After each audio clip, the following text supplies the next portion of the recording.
Welcome to our usual hovers. I'm Meeka Nomicon, and today I can play for the game Protoviolence, where we need to help a scientist save a test subject from her life's work. Over 2 decades ago, Dr. Iris Kai wrote me a recommendation for an up-and-coming international security agency. Back then, I was overjoyed. I had chalked it up to the usual trajectory of high-flying scientific careers. Get into a growing field early, do good science while the fires of invention are still hot, then dip out with distinction before the coals grow cold. But maybe I was just projecting. The first time my name showed up in a cybernetics textbook, I called my parents and invited my friends to dinner at my favorite restaurant. Compare that to half a year ago, when I got a write-up in the East Coast Medicine Review. I didn't even open the copy they sent me. I thought Iris's Inu was a little more advanced than my own. It was a nice party. She was surrounded by friends and co-workers, lauded by her peers and praised by her subordinates. And the whole time, she looked hollow. Fear of retirement, I theorized. I couldn't be further from the truth. Stop, the organization I've dedicated my life to, has always been at the forefront of cybernetics. The bleeding edge, some would say. Yet they're pushing all the wrong boundaries, taking science, my science, in a cruel new direction that I cannot abide. Wait, trainee samples? Oh, they've got cybernetics, right? Wait, are we experimenting on our trainees? I'm not entirely sure that's ethical. My research is being used to experiment on children. Oh damn, they do look actually mighty young now you've mentioned it. But I'm not powerless, and the architects behind these new programs aren't fools. If I can present a proper case against this, show them the pain hidden between the numbers and the suffering they're whitewashing over in pursuit of percentage points. I'm not entirely sure how well an ethical argument would work. Because they probably know that it's not a good thing or a moral thing to do to experiment on children. Yet they probably justified it in some way to themselves. So maybe you just find an avenue where it seems like not cost effective or detrimental to test on kids. And that'll probably be a good argument to use. I have hope that things can still be made right. But that hope is dwindling. I thought I granted peace to the world with my research. Maybe all I did was read the new Nero.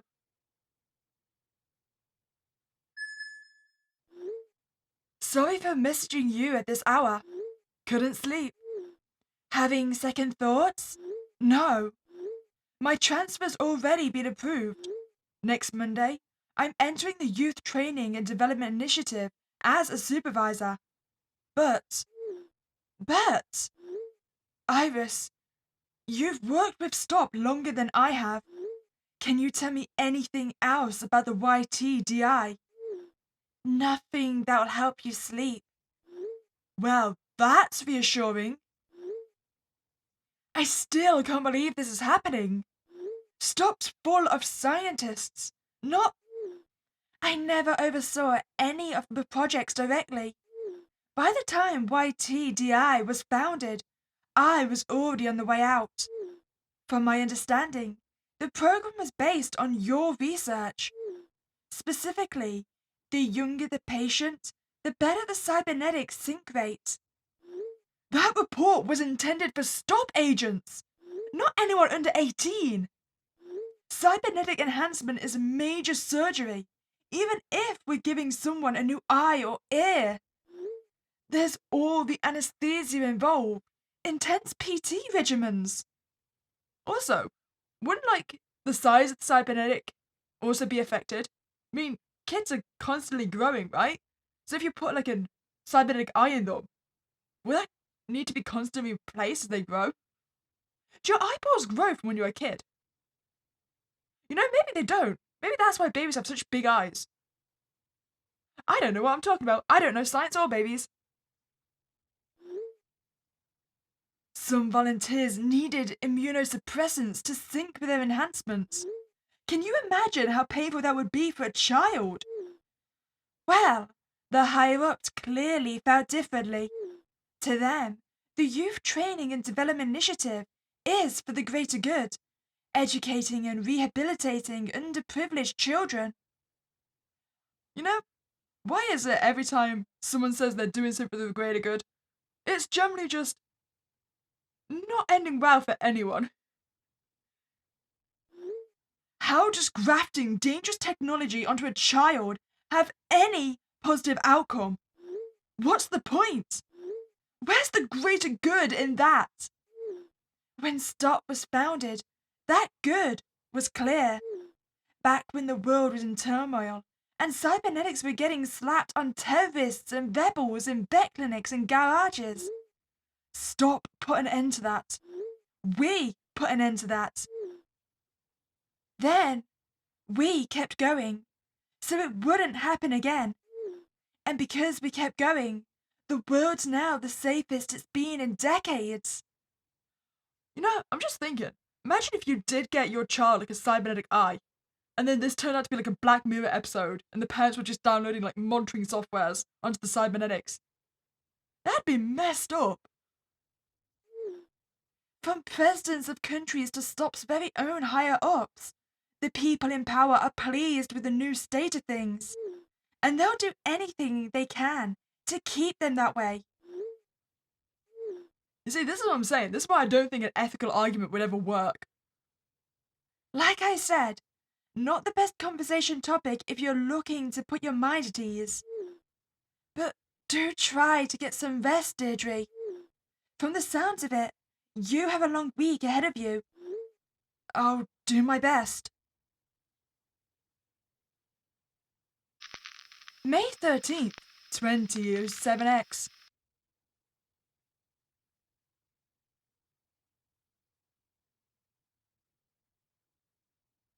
Well, this place feels highly clinical. It's kind of got that antiseptic cleanliness to it. My first impression is that this place is beautiful. Natural light trickles through frosted glass, enveloping the courtyard below in a warm, if not softened glow. From the bridge I'm on, I can even see green. Grass, flowers, trees, an oasis of natural beauty, full of life, and full of laughing children. Ah, the test subjects. I can't help but wonder if I made a wrong turn. There's no stark surgical scrubs, no hospital gowns, and the air smells clean, not disinfected.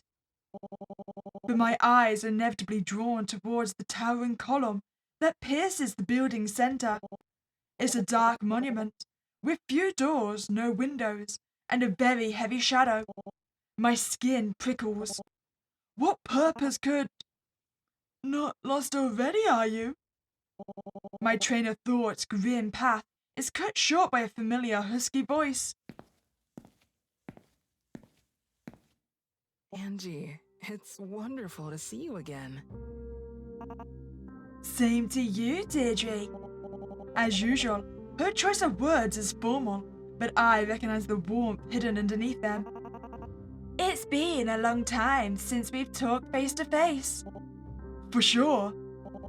I didn't think we'd get to work together again. But not every career path's a straight line, right? No, definitely not.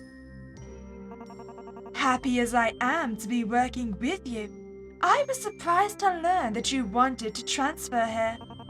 To me, you were always married to the craft of cybernetics and nothing else. I guess that's one way of putting it. I suppose there's more to me than meets the eye. I suppose there is. Why do I get a feeling I'm here more as a spy? I'm just trying to infiltrate the organization I disagree with.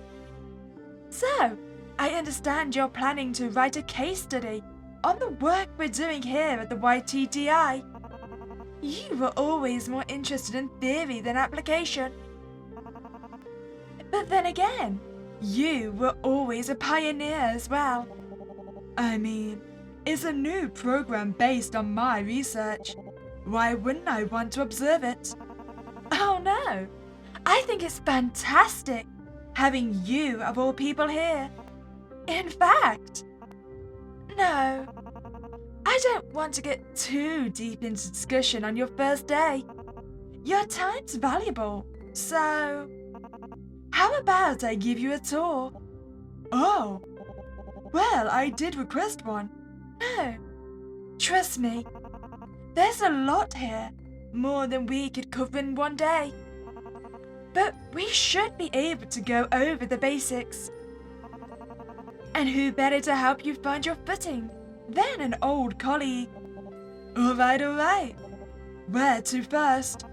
Awesome! I'm not a professional tour guide, but I'd say the courtyard would be the best place to start. Lead the way.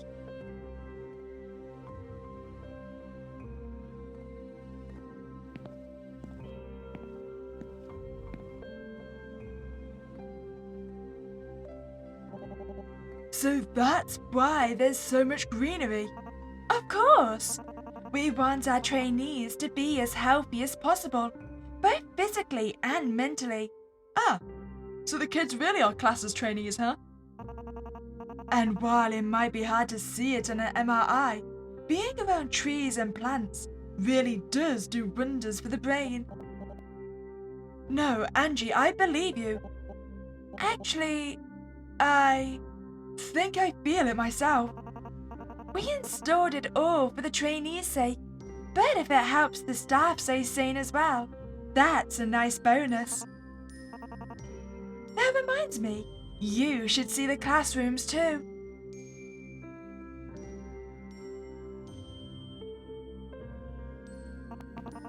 So we'll take these stairs and go through these doors. Oh, after you, of course. And if we just go down this hallway,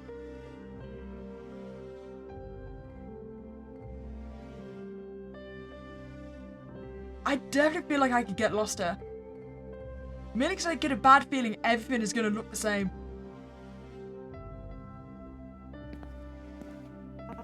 We're here. Bit of a walk, isn't it? Must be easy to get lost. I suppose. But you get used to it. Anyways, this is where the trainees get educated. Oh, and what does that entail? Well, we've got all the core essentials. Maths, literacy, self-defense, and phys ed. Pardon? Physical education. No, I mean self-defense. Oh, don't make that face. It's not that serious. Gym mats and padded gloves and whatnot. At their age, the trainees couldn't hurt each other even if they tried. And do they ever try to hurt each other? Why are you hesitating? The world's a dangerous place. Our trainees know that better than anyone. So what I'm hearing is that yes, they do try to hurt each other. And probably often. The earlier we teach them how to protect themselves, the better off they'll be. I suppose you're right. But it's not all schoolwork and drills. They get to do fun stuff too. I mean, we passed an arts and crafts center just a moment ago. You should see some of the stuff they make in there. We might have the next Mark Rothko or Agnes Martin on our hands. I nod, as if I know who those people are. Oh, okay then, it's not just me. Fine art never was a favorite subject of mine. Well, I'll have to check it out another time. Yeah, you ought to. maybe I'm going about this the wrong way. You're here to do a detailed case study on a single trainee, correct? Yeah, that's right. Why, do you ask? Well, we've got a class going on right now. Should be literacy at this time of day. You're suggesting I choose my case study subject right now? Could give you a much better idea of what we do, seeing how the trainees actually go about their day. Come on, look over here. Don't worry, they won't notice us. They're all preoccupied with writing exercises, it looks like. I thought you were about to tell me it's one-way glass. This is a classroom? I've been in medical libraries with more noise. They're very well behaved. You can thank the people who designed the core curriculum for that. Our trainees are showing a 34% increase in memory retention compared to the same age control group, short and long term. That's very impressive, isn't it? The bell could ring right now and they'd still be glued to their work. If this were any other education program, they'd all be fiddling with their fine liners, glaring at the clock, doodling in the margins. Why do I feel like I was just called out for my bad behaviour in school? Listen, I only did a couple of doodles. It's fine. Like that child over there? Right. That one. He's a bit of an outlier, statistically. Really? But I thought your curriculum, well, it's not 100% effective. Sometimes you'll get stragglers. But we don't leave them behind. All they need is a little extra motivation. There, the teacher's already taken notice. I think I found my test subject, haven't I? He's taking him to the front of the classroom. Is he being yelled at? Yelled at? The teacher might be raising their voice. Hold on. Why are the other children lining up with him? They didn't do anything wrong. Do you do group punishment? That's just mean. Well, that's the extra motivation I was talking about. So essentially what you're trying to achieve is getting the classroom to peer pressure him into being behaved, right? All new trainees get sorted into squadrons. Squadrons? Like soldiers? Like birds, I'd say. They're close-knit. We expect each squadron to fly at roughly the same pace. So if one member underperforms, the entire group is made aware of it. I know it all looks a little inflexible, but they're better off learning these rules early. I'm not sure. Oh, he noticed us. And apparently he's not bothered at all that he's being glared at. He smiled at me.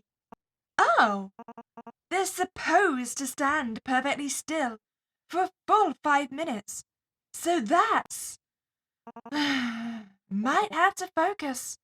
I've made my decision. Oh, good.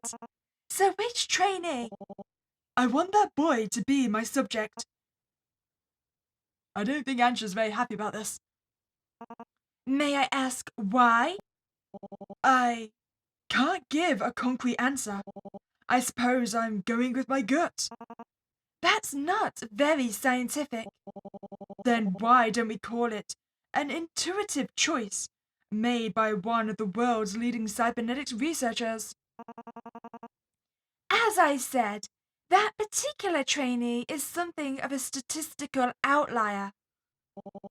Then taking a closer look at him, should help us correct any inefficiencies in the program. No? I suppose I can't argue with that.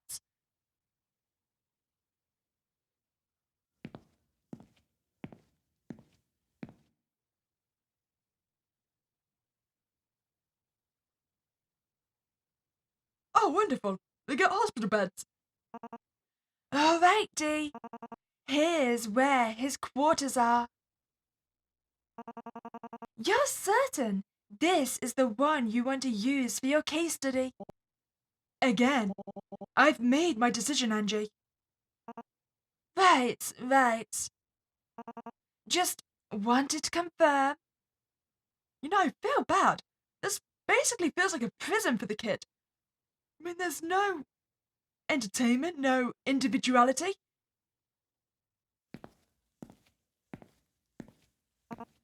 Trainee CO 458. Oh, damn, the kid doesn't even get a name anymore? We really are quite abusive, huh?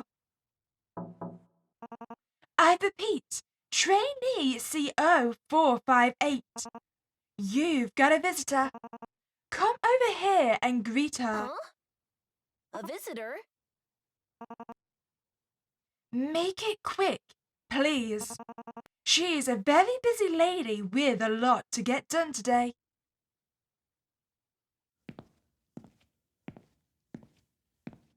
Oh, hi, kid. Oh. Wait a minute. You're the lady I saw in class. Yes, very good. What's S4174 doing behind you? Shri wanted to come, so I let her. This really doesn't concern her. S4174, you can. It's not a big deal, is it? What's the harm in getting introduced to his roommate? Right. CO 458, this is your cue to introduce yourself. Well, allow me. In a normal, timely manner. Oh, poor kid. Nice to meet ya. I'm Pavel. Though most of the people here only call me CO458. A number. Standard procedure. We try to keep things double-blind around here as much as possible. Either that, or you're just trying to distance yourself from the fact that he is a tiny little child. So if anything bad happens to him in this program, you will feel a little bit less guilty because he will be only a number. I see how you work here. Plus, the first class had like 3 Emmas and 4 Quins. So... right. What about you, lady? What's your name? Deirdre. Deirdre Destrange. You can call me Dr. Deirdre if you want. Dr. Deirdre? Dr. Deirdre? Dr. Deirdre! That's a nice name. Has anyone ever told you that? Not, recently. Oh, your roommate's shy. Oh, do you want to introduce yourself too? Well, the floor's all yours. Hello. I'm, Shreya. You got this, Shri. Look, Dr. Deirdre is waving at you. Oh, the wave was too much, it seems. Shreya's my roommate. Normally, we stick together. If I'm around, chances are she is too. I see. You two must be very close. Oh, we're besties. We never go anywhere without each other. Except for class. I wish we weren't in different squads. Hey, Dee. Not looking to interrupt here, but we don't have all the time in the world. I still need to show you around the research labs. Okay, let me just wrap up here. She really doesn't like the test subjects, huh? Or is it our buddy here specifically? Nice to meet you, CO 458. Starting next week, I'll be interviewing you. Interviewing me? What about? About your hobbies, your classmates, your future, lots of things like that. I want to know how you and your fellow trainees are doing in the program. Oh, I can do that. But I'm confused. Why me? Because I picked you specifically. And why did you pick me specifically? You stood out in class. I saw you, and I thought you'd be interesting to talk to. Makes sense. My teacher says I'm like a dandelion in a field full of roses. Oh, you sweet child. I don't think that's the compliment you thought it was. That's one way of putting it. But wait, what about your friend? Just because I'm interviewing you doesn't mean you can't stick together. Sound reasonable? Yeah. It's a deal.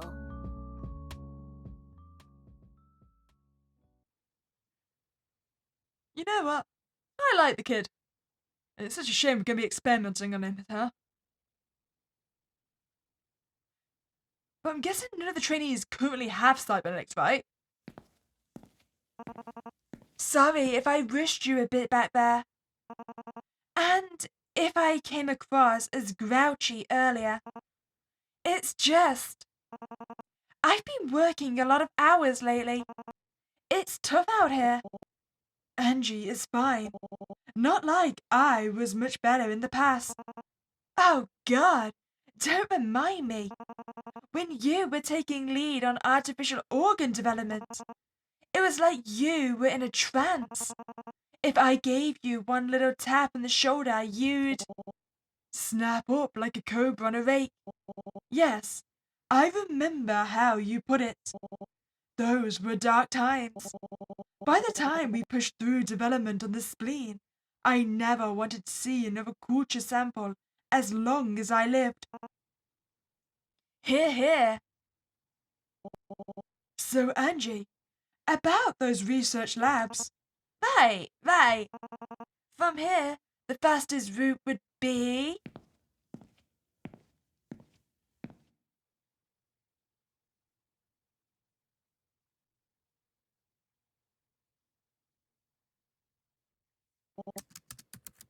Case Study Report 51327X. Initial Supervisory Report. Though it has been advertised as a youth education program, it is my understanding that the purpose of the Youth Training and Development Initiative, YTDI, is to prepare its trainees for cybernetic enhancement and eventual employment within STOP.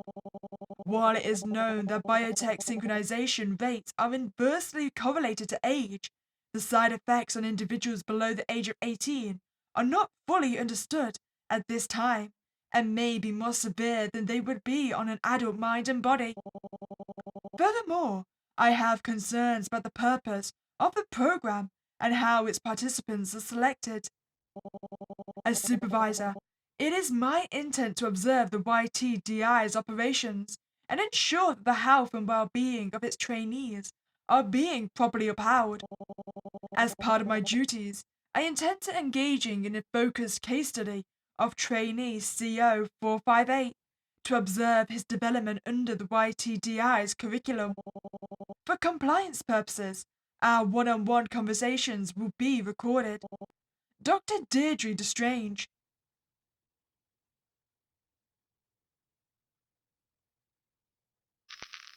June 13th, 27X.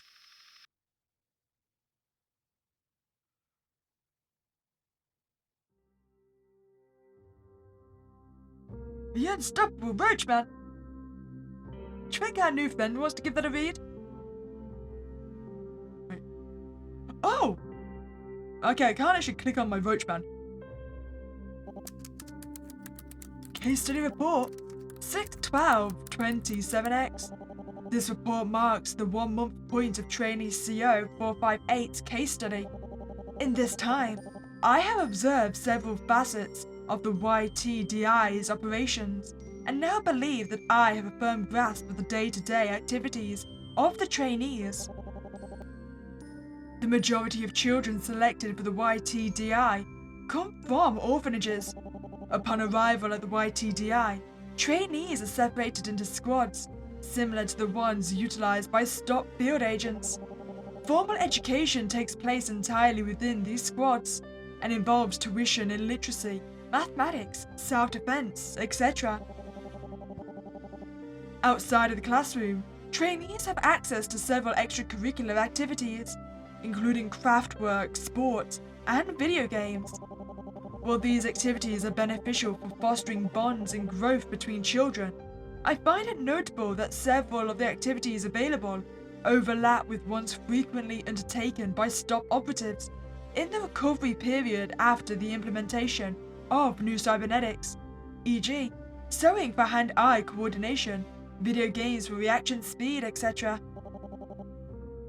The standard of care appears to be, at least, sufficient. CO 458 has expressed that it has a significant improvement over his previous lodgings. Still, I have some questions to raise with Dr. Tan later. Dr. Deirdre Strange. Oh, what's in that notebook then? June 6th, 27X. Some part of me wants my thoughts to blow with the wind. Putting them to paper certainly meets that mark. Besides, all the blue light was making my eyes ache. But there are more pressing issues to worry about tonight. The children are all orphans. I'm not surprised, but setting aside the militaristic dressing, the YTDI isn't much different from a standard boarding school. Compared to how STOP's first few batches of field agents were housed, the accommodations here are downright luxurious. Still, that's comparing volunteer soldiers to abandoned children, an analogy no one should make. And the children's meals consist of lab script. Why? If I'm running late, I settle on an apple and a protein bar. If I'm feeling unhealthy, maybe a toaster strudel. Obviously, people enjoy flavor in their food. There's no need for them to eat tasteless pellets. They're humans, not lab rats. Surely nutritious, filling meals aren't out of the budget. After all, the education is world class. I suspect that STOP's spending a lot of money there. On top of that, the YTDI is immaculate. The building's practically sparkling. If my shoes track dirt as I walk in, it's wiped away every time I walk out. It's ironic how such a clean place can make me feel so dirty. Speaking of treating humans like lab rats, that boy, CO 458, for formal reasons I can't mention it in recording sessions, but I know his name is Pavel. Was taking his name necessary? Are they that concerned about observer bias? It might be the only thing his parents ever gave him. Why scrub it away like it's a stain to be removed? The boy is lonely too. Yes, he has Shreya, but she isn't part of his squadron, his pre-assigned social group. His squad mates frequently exclude him outside of class. They don't let him play with them, so he's often in the Arts and Crafts Centre, sewing or knitting by himself. I think he'd be less lonely if the teachers didn't pit the kids against one another. At least Pavel's allowed to have hobbies. I know he likes superheroes, so I'll bring him some comics from the YTDI's library. I suspect the books there are vetted, but if I'm lucky, I might find something that'll make him smile. Maybe I could even use it to teach him something new. Doesn't seem like any of the YTDI teachers care enough about personalizing their learning experience.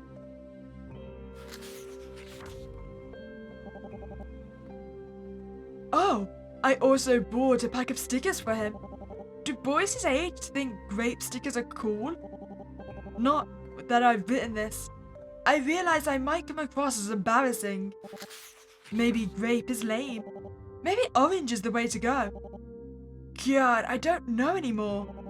Guess there's only one way to find out. D. Oh, so that's where we got the stickers down here. Okay, I'm thinking first, let's check our phone. The craft center was nice. I mean, that's got to be a good sign, right? A good sign and a good thing are different matters. I know. It's all just window dressing if the end they're working towards is... Well, as I said, at least the craft center was nice. I'm reviewing your file, and I'm a lot more concerned about the militaristic conditions you've reported. Plus, every time you critique some part of the YTDI, Dr. Tan seems to resist. Angie's always been pretty rigid. She's not a bad person, just very by the books. Dr. Tan is a salaried administrator. She's been around for so long that she writes the book. No one's forcing her to stay where she is. I could have easily been in her shoes, Iris. Not with her scruples. From my impression, Tan's philosophies on cybernetics have this whole savior complex to them. What? She just wants to help people? I'm sure she believes that. But in your logs, she seemed obsessed with Shriya's right hand, constantly talking about improving it. Cybernetics are meant to be a voluntary choice, not some mandatory fix. She's still doing good for the kids. She's my friend. Deirdre, you're one of the brightest people I know. Maybe the best of your generation. But think about the lab script, the classrooms, the panopticon in the dorms. If this is what STOP has become, you don't owe them anything anymore. Its foundations are rotten. We can heal that rot. Yeah, with fire. I'm afraid at some point, when you reach the point of child experimentation, you've kind of got to burn everything and start again. If you say so. I just want to have faith in people. I want to have faith in STOP, and its scientists, and the colleagues and friends I've worked with for years. Even a genius like you can't change the mind of someone who's not listening. That's why the case study needs to go on. I will make them listen. Right. Anything else you wanted to discuss? I brought Pavel a grape-scented sticker the other day. He loved it. I take back what I said. Sounds like it's all rosy over there. I can sense your sarcasm, Iris. I think the only last thing I will have to click on is the computer, right?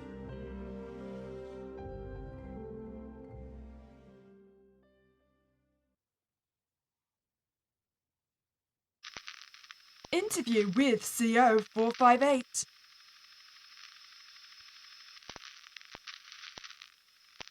June 12th, 27X.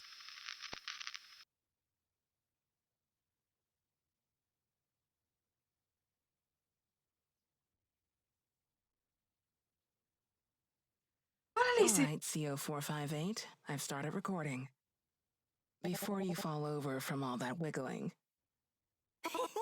Yay! I'm just super excited. I'm glad to hear that. But you can relax. We're just talking today. Really? You? My cheeks are numb from all the grinning. I can imagine. I did the same thing in my school photos. You did? But I stopped because, well, it made me look like a dog. Harsh, but true. How'd you? You still kinda do. Okay, I see it. You're a bit of a brat. Right. Have you ever been called something like that before? A dork? No, never. Well, maybe a few times. But the other kids don't know anything, so it's their loss. What don't they know? That when I grow up, I'm gonna be super famous and super pretty, and I'm gonna have 1 billion friends. I can see it now. But we're starting to veer off topic, and I only have so much time with you. So, let's get right to business.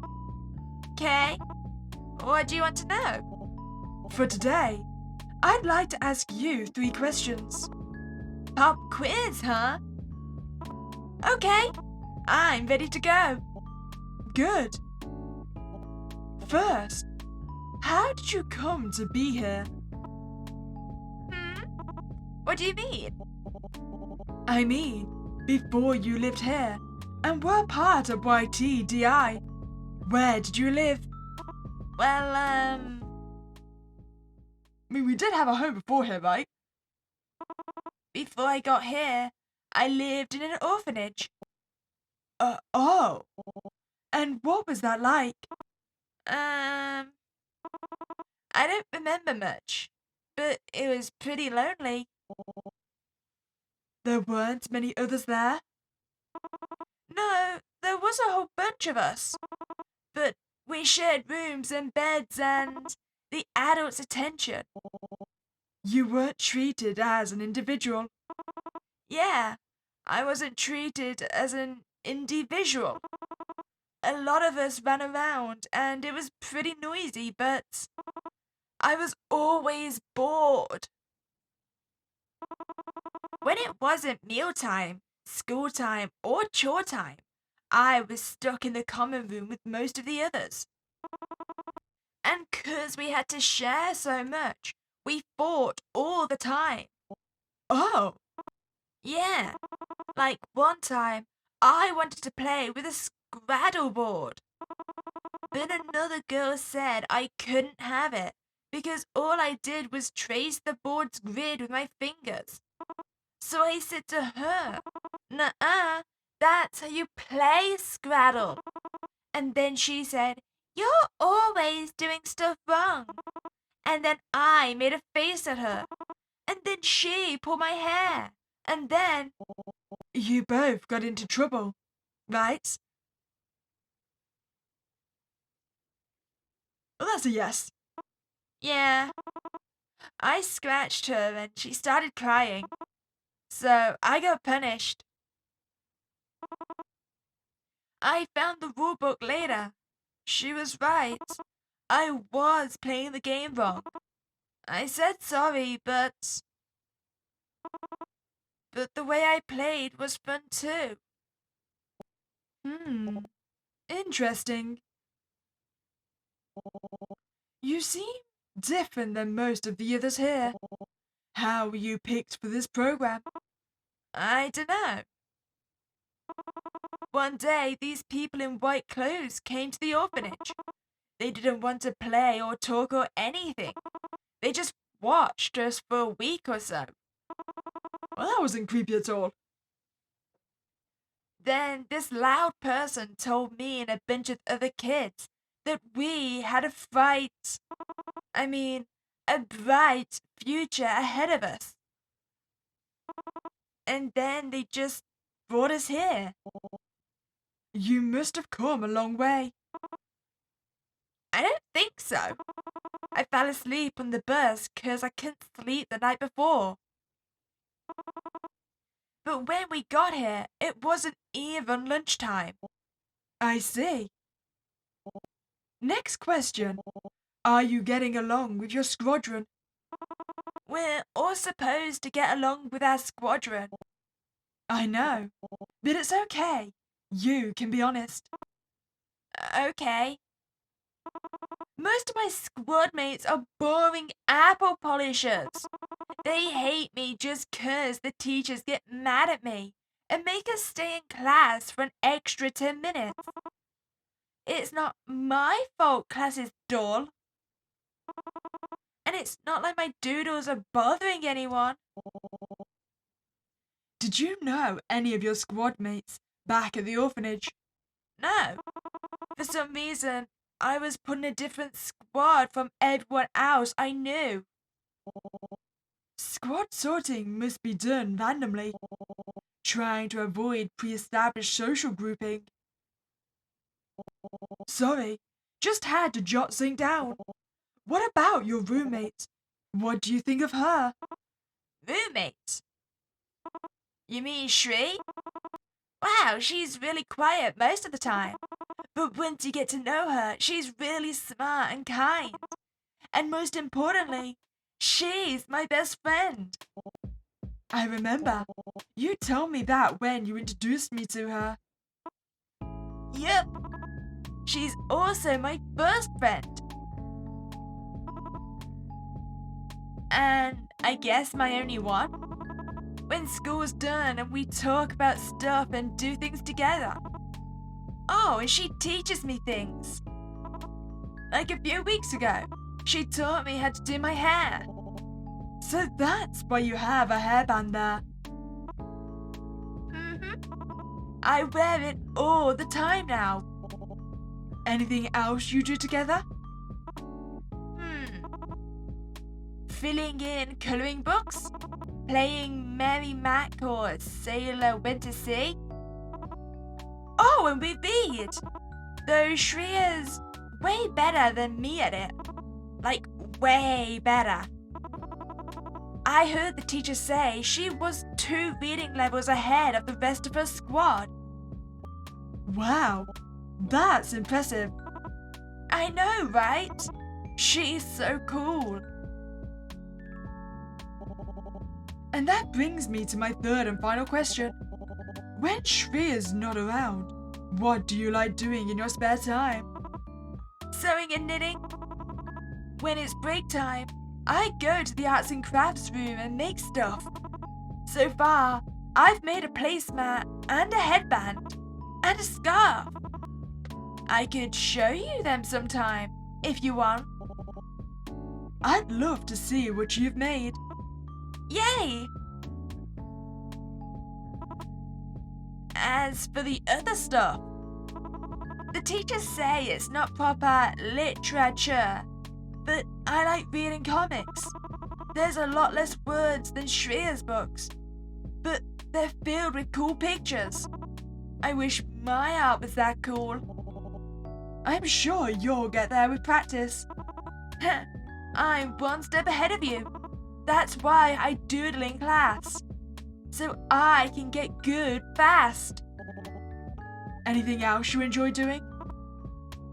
Well, there's lots of stuff I want to try, but class and homework's always in the way.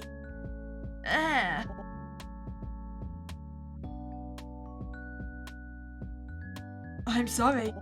I hope you can get more free time in the future. Yeah, me too. Alright then. I think that's a good place for us to stop today. Huh? You're leaving already? I wish I could stay longer, but I'm afraid I need to catch up on work. Oh, I get it. You seem like a very busy lady, Dr. Deirdre. More so than usual.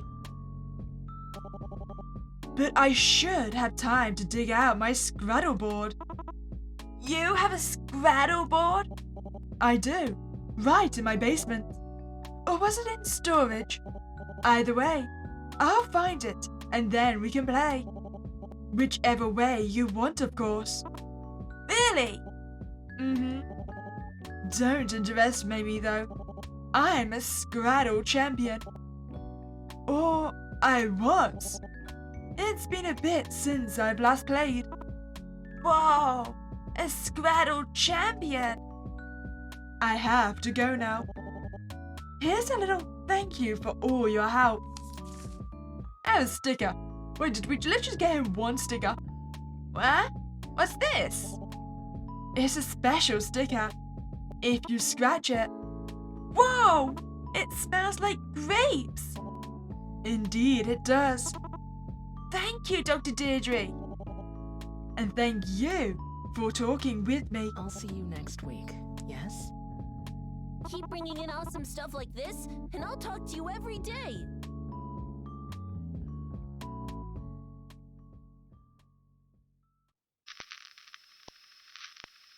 August 13th, 27X.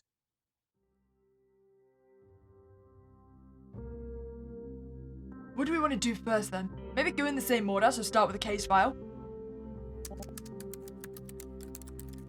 Case Study Report 8/4/27X. Regular conversations with CO 458 have continued. Contrary to what I witnessed while observing his classroom, CO 458 has been inquisitive and willing to cooperate with my study in our one-on-one interactions. The contrast has led me to form a hypothesis as to why this may be the case. It is my belief that CO 458 is not unintelligent, but that the teaching methods used by the YTDI are insufficient to engage him. What his instructors have described as acting out appears to instead be an expression of boredom. Considering the number of children the YTDI has under its roof, I do not believe that CO 458 is the only trainee having difficulty with his assignments. I have noted that his squad's instructors rarely encourage creative solutions to exercises, and instead prefer completion of tasks to the set numeric.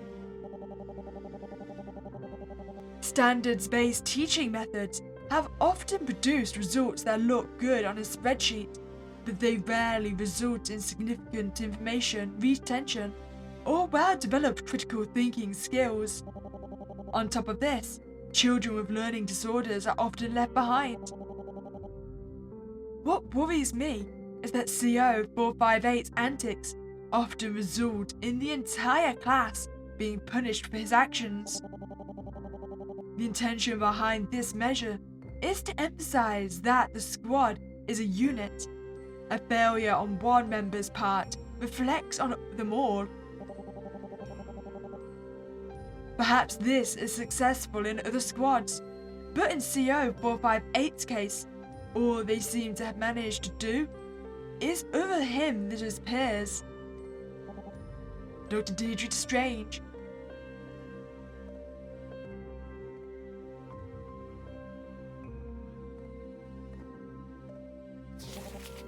August 12th, 27X. I wasn't prepared for the number of children who were happy to be at the YTDI. The number of kids who were overjoyed just because they had clean clothes and sheets. Money doesn't necessarily buy quality education, but stock really isn't cheapening out on their schooling. They're practically throwing money at this program, even if the staff sometimes treat children poorly.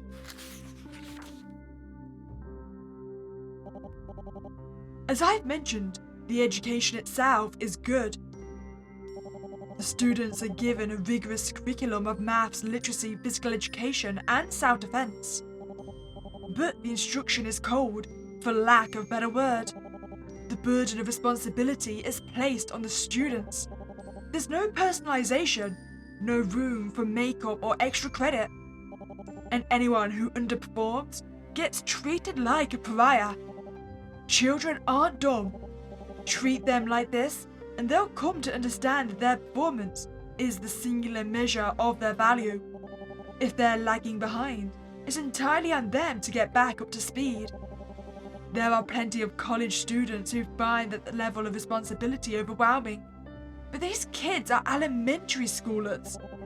They need coaching to get things through to them. Frankly, I'm surprised there aren't more stragglers. You know what, maybe there were. Maybe they actually kill all the stragglers and put them into that tower in the center. I acknowledge the YTDI is a new program, and STOP isn't an educational organization. Some growing pains are to be expected. Angie's been listening to my criticisms. She's not stonewalling me, even if she insists the children are much better off than they used to be. When I bring things up, she always fires off statistics, stuff like Half the trainees here were illiterate before they came here. Now, 98% are performing above metrics. And when I ask whether my own suggestions of the YTDI has been considered, she claims they're in the queue to be heard.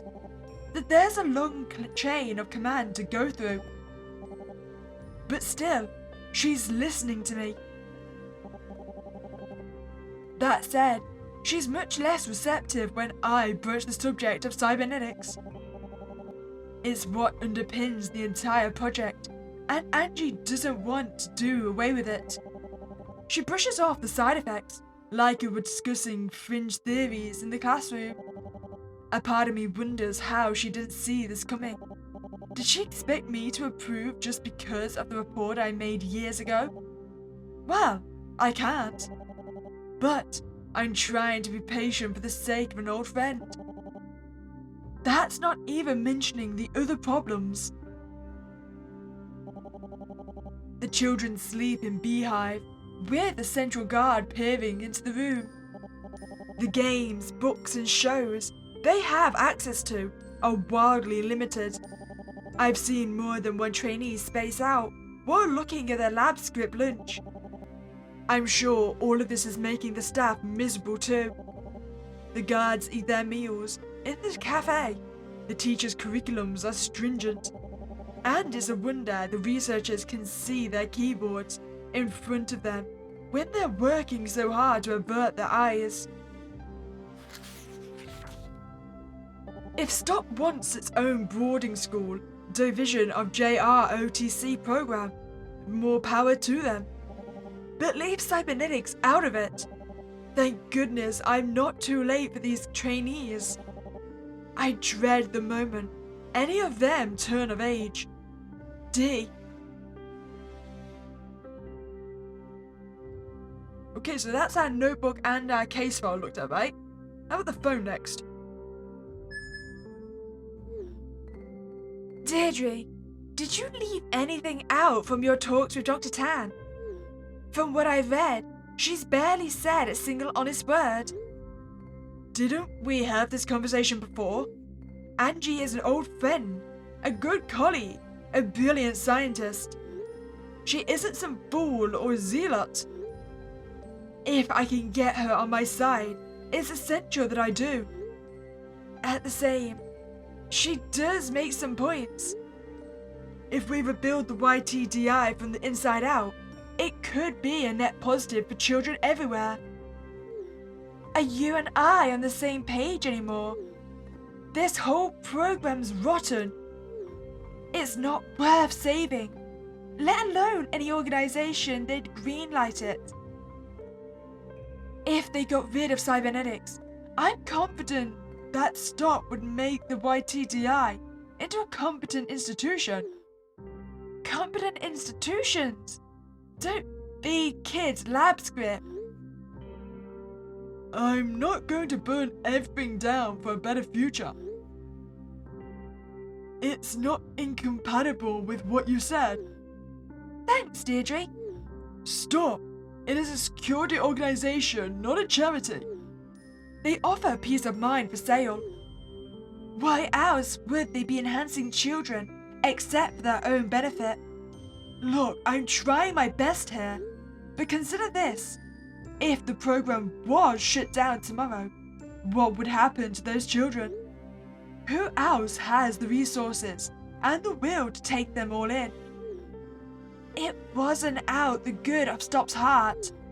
I can tell you that much. Don't be so conspiratorial. Don't be so blind. Dr. Tan is dragging this program forward based on your research. I know. Then speak up.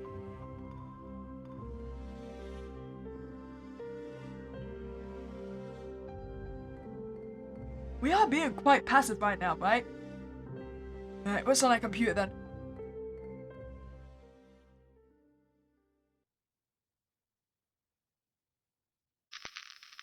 Interview with CO 458. August 13th, 27X.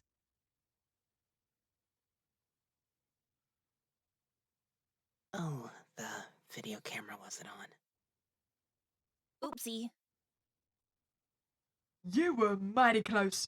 Guess the world will never know the results of our grand Scrattle match, huh? It's a shame. Your skills have improved tremendously. But I lost again. Wow, I was a Scrattle champion. You just learned the rules a couple of weeks ago. I mean it. You are very good. I bet you could go toe-to-toe with Shreya now. Oh? Have you foolish adults finally reevaluated my reading ability? Oh, wait. I don't think Shreya knows how to play Scrattle. You could teach her.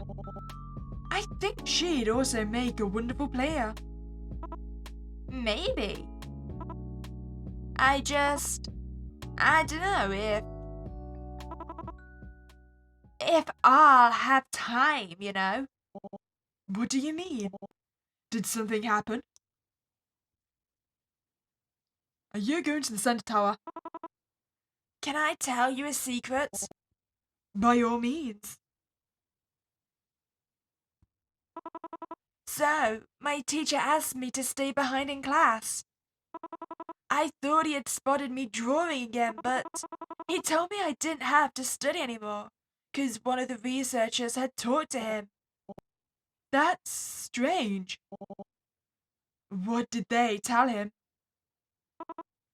Well, they said, I'm gonna go through my first processing. Processing? What is that? I don't know. None of us know. I mean, I know that everyone else gets processed eventually. And that processed trainees graduate.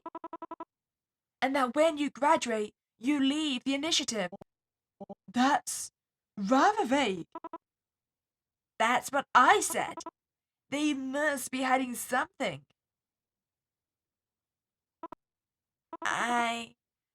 I don't know what's gonna happen to me. When I think about it at night, I can't sleep. It makes my skin all prickly. But you wanna know what's really strange? None of my squad mates are getting processed with me. Is that unusual? Yeah. We always see the trainees leave for processing in groups of 2 or 3 or 4. Never one. I'm not stupid. I know why I was picked. It's 'cause I doodle in class. 'Cause I forgot my homework. 'Cause when it's time for group projects, none of my squad mates want to work with me. And 'cause whenever I try to talk to someone, they always act so tired.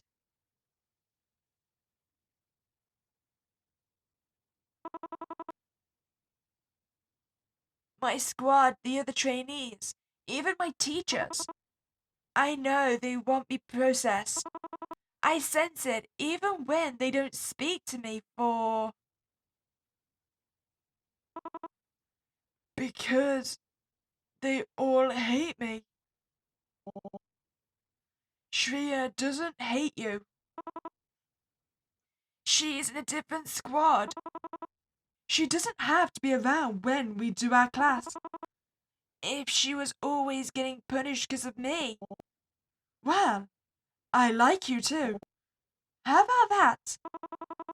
You're just saying that because your case studies thing. No, I mean it. You're a talented artist. Your excitement is infectious. And you're much smarter than people give you credit for. I think you're lovely. Just the way you are.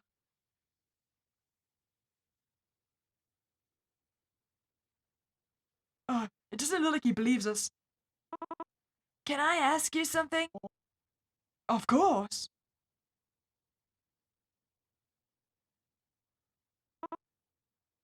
Could you visit me as soon as my first processing is over?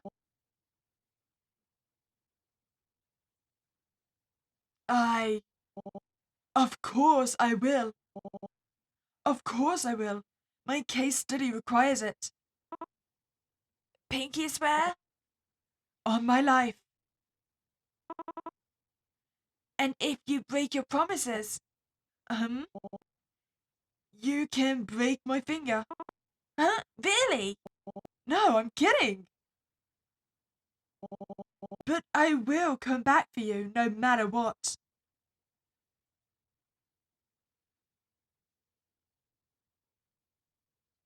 I promise.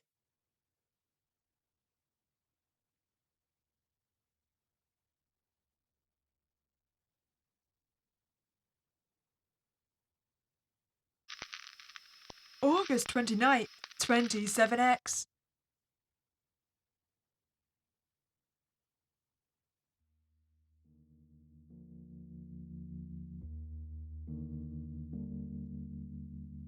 Oh man, I can't read the paper. I was so curious about it.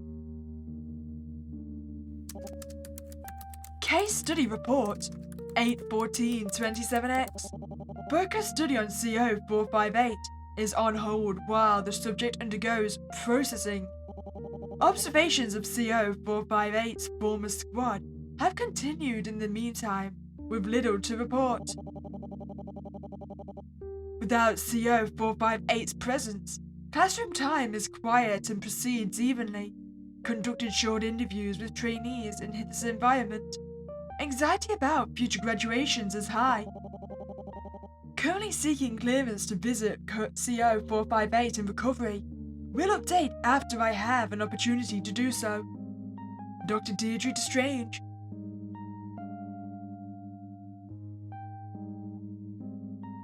Okay, so how about we go into the notebook again?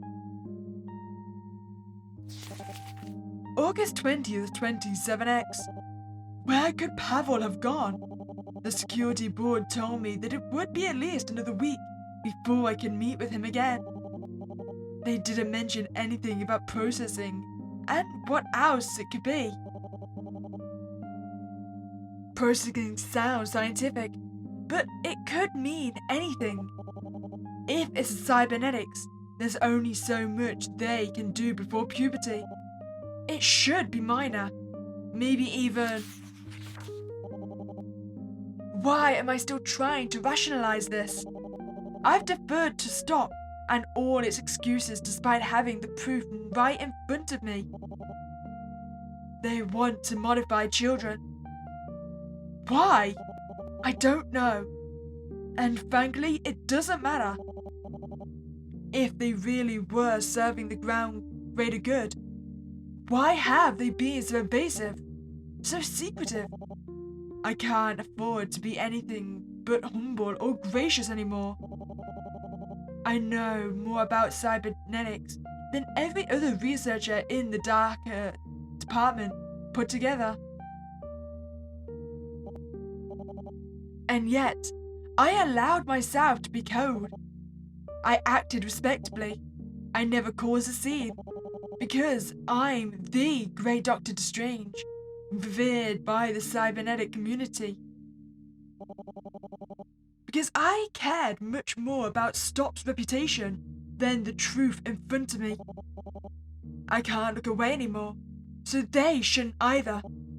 I'll finish my reports, thrust it in their faces, make them see what they've wrought. I'll be diplomatic, even if it means biting my tongue. At least the science they're doing is still immature.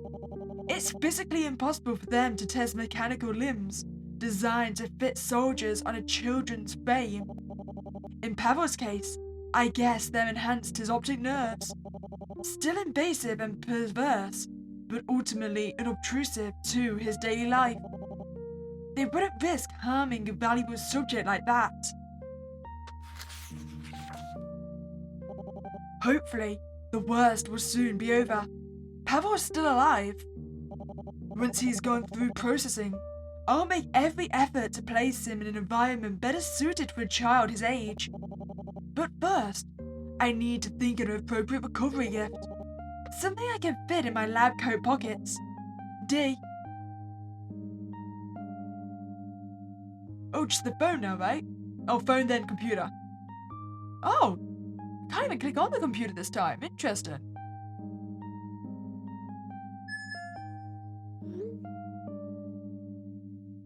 Pavel's in processing.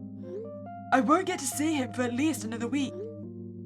I thought there'd be more time. He's still so small. Is there anything you know about these procedures? Please tell me they're only skin deep. I'm sorry.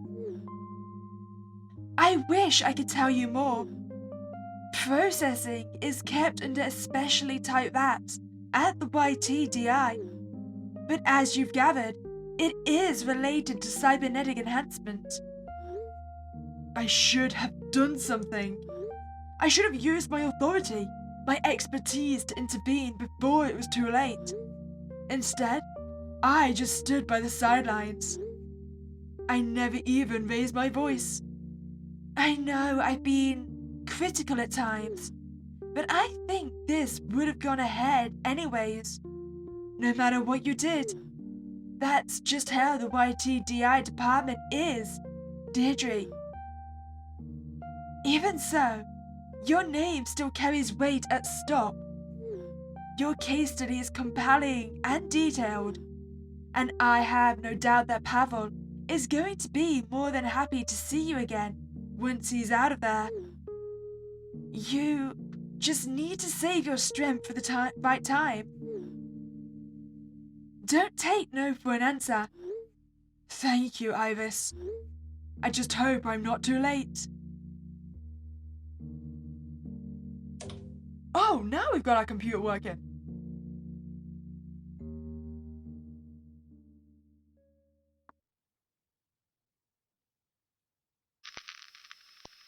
Interview with CO 458. August 29th, 27X.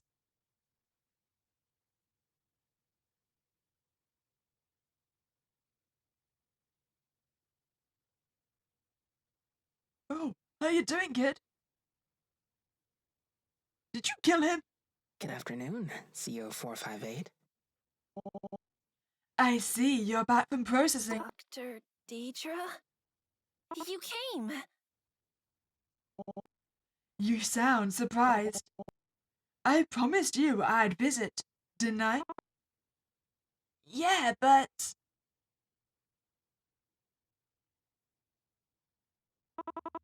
It's been a really long week. I kinda wondered if you'd forgotten. Never. What's this on the floor? Oh, it's just a puzzle piece. Shreya was working on finishing it while I was gone. But when I was wheeled back in, it got trampled on. Shree wasn't happy about that. I can imagine. Anyways, here, I got you something. I figured you'd need a pick-me-up after processing. Fruit Gushies. Whoa! There's some snacks from outside. I promise they taste nothing like script. I didn't know they made food so colorful and tasty. Glad I picked out something good. So, what have you been up to since processing? Just resting? Well, I'm trying, but Shree keeps bringing me classwork. I thought I didn't have to study anymore. That's very rude of them. I'm sorry, CO458. You know, I've been thinking. You don't have to call me that. You can call me Pavel. For the sake of the case study. Did you break protocol for the gummies? Alright. I'm sorry, Pavel. Much better. Is having a proper name important for you? Indeed it is. You should be proud. Not just anybody gets to call me by my true name. Oh. Yeah. It's like I'm letting you use it. You and Shri, no one else. You're my inner circle. You get to know my secret identity. Like a superhero, huh? Exactly like a superhero.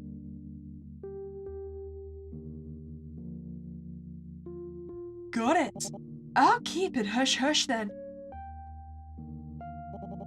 Have you been able to leave your room since processing? No. When I said I was bedridden earlier, I wasn't exaggerating? Yeah, that's the word. And it really started to bug me. It's like I've got a house cold. You mean cabin fever? Whatever. Same thing anyways. Then what happened during your processing? Well, it was kinda like getting my teeth cleaned. Like one moment I'm laying on the long comfy bed. They've got this big bright light over me. It kind of looks like a spider with a bunch of eyes and legs. The light was super bright beneath. And I was surrounded by all these doctors in white uniforms and masks. I was told to count from 60, so I did. But then I fell asleep before I could finish. And then I woke up and...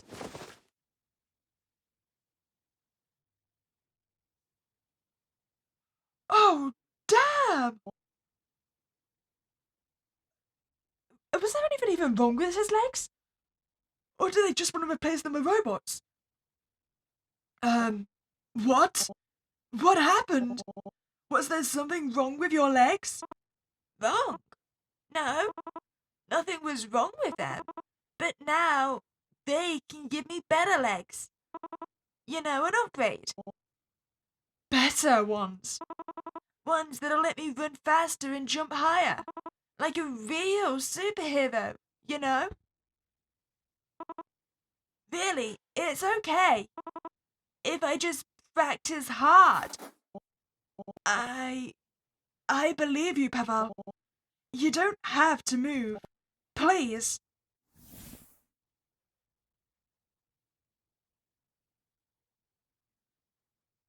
God damn, they really are experimenting young then. You're very brave. Do you know that, Pavel?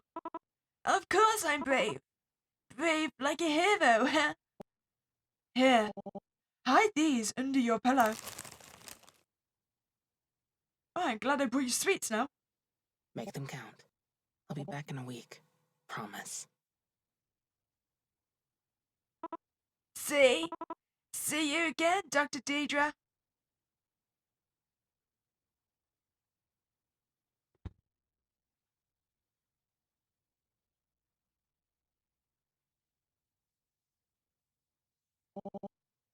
I can't be a part of this.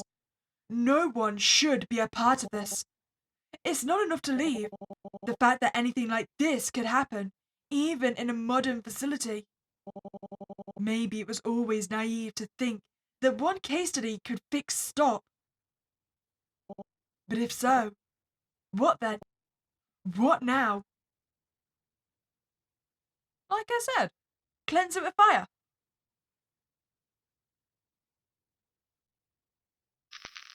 September 9th, 27X. Just words to the wise, if we do go with my plan, make sure we go pick up our friend first, right? I don't think he's gonna be able to get it out on his own.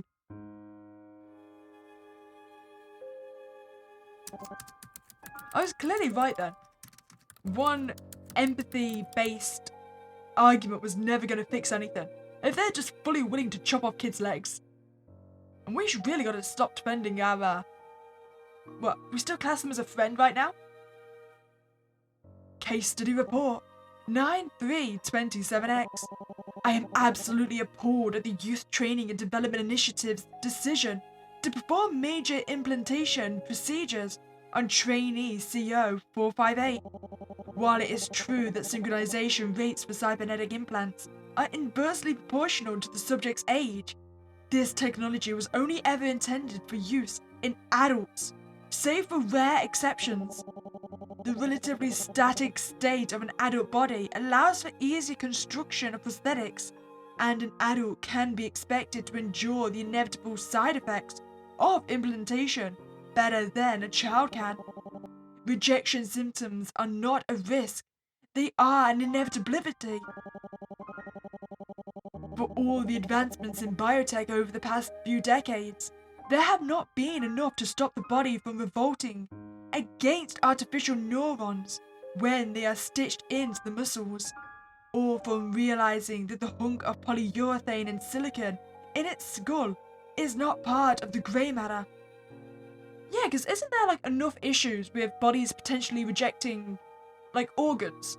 Like even if they match like blood type, your body can still choose to see it as essentially something that shouldn't be there and then work against it. I can only imagine it would be even worse for anything that's, like they're saying, artificial. Especially in kids when their body's just fluctuating constantly. Medication can suppress the body's immune response and stave off seizures, but it is a patch, not a long-term solution. Despite these facts, CO-458 was approved for a full transfemoral amputation and implant preparation procedure. No matter how hard I try, I cannot conceive of a scenario that justifies the callous removal of two completely healthy limbs from a young child. This almost feels like it's creating some kind of secret agent facility. Like, this is how you're training your agents now. You're removing body parts to give them robotics to be more efficient. I mean, it would probably be effective, but goddamn brutal. The fact remains that CO-458's quality of life has been significantly impacted for no reason beyond the YTDI's goals. If this is the level to which the YTDI is allowed to conduct itself, then it is clear to me that STOP has become little better than the organizations it once worked to quash. There is no theoretical threat or no future crime that justifies what I have witnessed. If this is what my research is now supporting, then I would rather have never pursued it in the first place. Dr. Deirdre Destrange.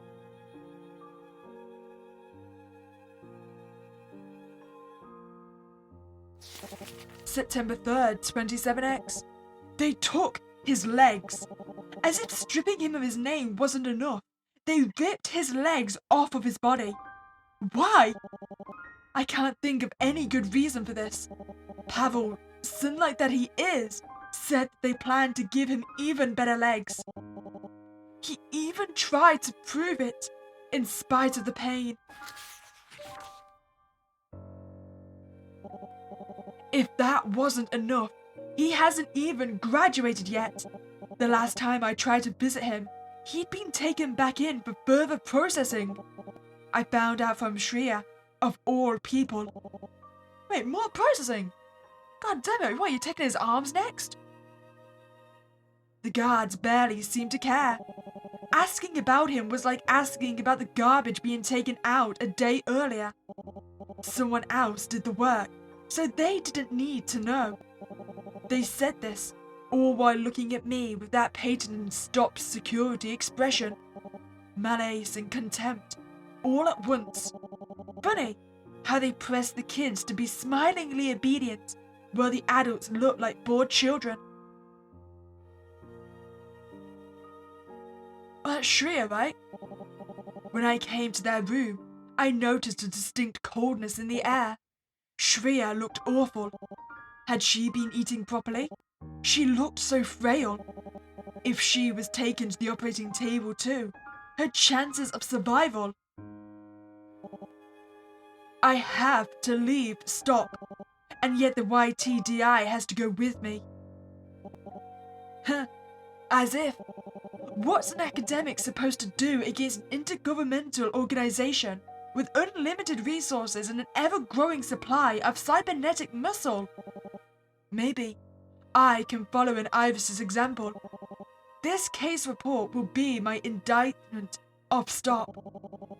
My voice should still carry enough importance to damn it on my way out the door.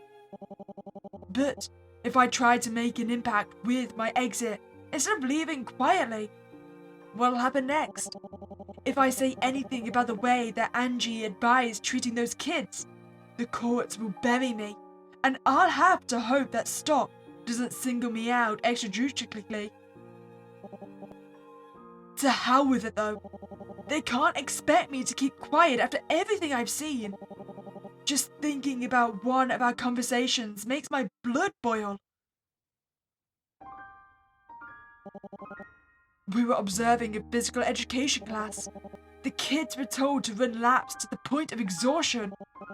Knowing the YTDI, they probably were forced to run a bit longer than that.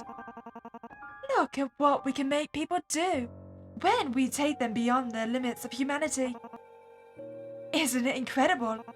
Those kids would do anything for our approval. Some part of me wants to toss them snacks, just to see if it would improve results. After she said that, she giggled, as if she were mocking a fat squirrel instead of creating the most Byzantine modern army I'd ever seen. Does she think we're still friends? I've been speaking less and less to her, but she keeps talking to me like I'm responding.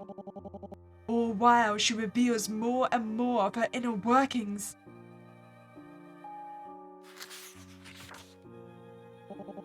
As soon as Pavel's healthy enough to graduate, I'll make my move. But I'm not leaving Stop without him. D. You know, I'm not even sure if burning the place to the ground would do much effect. I mean, it could have a martyrdom effect where it would just come back with more support and it would be labeled with a terrorist attack or something, right?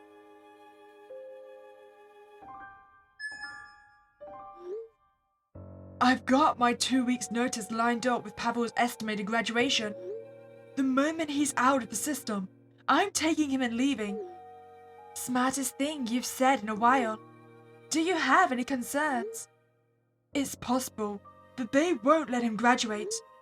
Promises for services rendered don't mean much to people who mutilate children. And if my case study is half as explosive as I'm hoping it to be, it's not the kind of thing that Stop will let circulate for long. There are plenty of people out there willing to listen. Not after I slander an internationally beloved crime-fighting organization.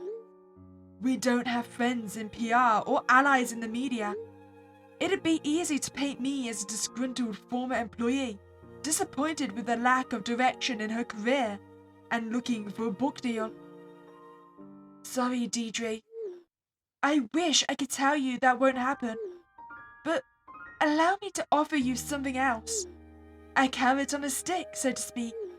When Pavel gets out, and he will, you can bring him here. Iris? Once upon a time, it was a garage. Then it was a potential research lab with some living quarters. Now it's yours. It's no 5-star hotel, but it's not too bad this time of year. There's even a river nearby. I don't know what to say. You're just giving that to me. What did you expect? I'm a wealthy woman with very few hobbies. I would have ended up renting it out if I even remembered it was there. Much better for you two to get some use out of it. Thank you, Iris. You know, not to be a down on this whole entire situation. I appreciate that we're trying to get out with Pavel, and he definitely deserves it. But are we just gonna say screw you to all the other kids? I mean, I'm pretty sure there's gonna be other outliers, right? And the other people that are being amputated. Come on, we've got to do something on our way out. I really mean it. I already owe you so much. The house isn't that big, you know. I'll keep that in mind. You'd better. I don't want to hear any complaints about it being cramped down the line. Iris, I'm just joking. I know you'd never do that. Stay safe, Deidre. I'll try. Right. How's the kid doing?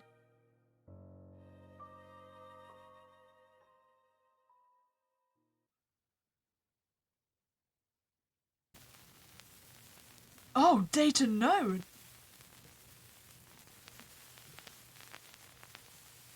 Oh, no, the date is known. What was the first one usually say then? September 9th.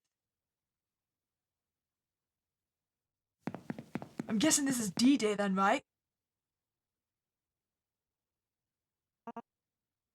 Whoa, D! Oh, is that our ex-friend? There a fire drill going on? What? Oh, no, I was just looking for Pavel. I can't find him anywhere. Pavel? Who's... Oh, CO458. Oh, that's okay. I'm certain he's around somewhere. I mean, it's very safe here. You took him back down to processing or something, haven't you? It's not like he could have just wandered off. Of course not. And yes, it is. Very safe here. I'm... What? I'm not convinced that any of this is necessary. You're talking about processing. For starters. D, post-op is never going to look pretty. You know that. You've seen it thousands of times. On soldiers. Volunteers. Adults. You didn't see the places we pulled these kids out of. Filthy, overcrowded, underfunded. This facility is very clean. And very well funded. That doesn't make it right. Also, just because you might have technically given them a better quality of life, and I will dispute that since, honestly, most of the actions you're doing is very abusive towards kids, that doesn't give you the right to make them pay for this with their legs. Whatever your justifications, I don't appreciate your tone. We've been nothing but transparent with you from the beginning. We've given you complete access to our building, our resources, even our subjects. I had to fight for you, you know? Then why wasn't I notified about Pavel's processing? Maybe you weren't on the right mailing list. There's no conspiracies here, D.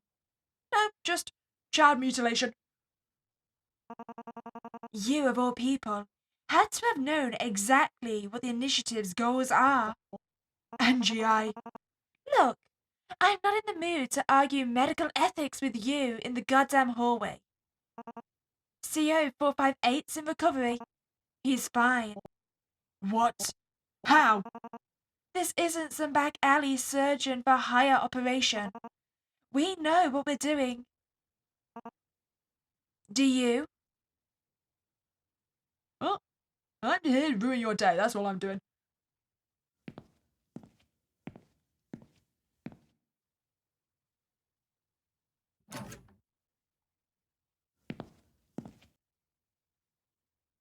Awful? Are you? They definitely did a second surgery on him.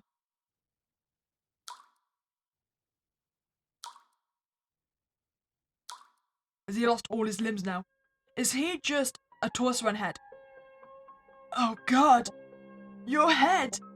Your hair! Your eye! It's...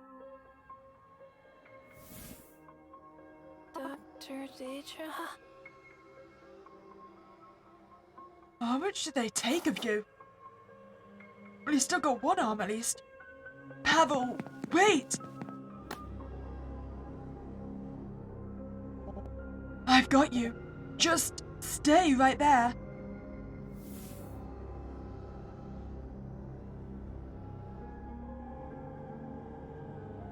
Wait, so has he essentially only got one arm, a torso, and half a head?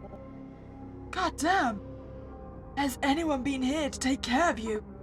Oh. Well,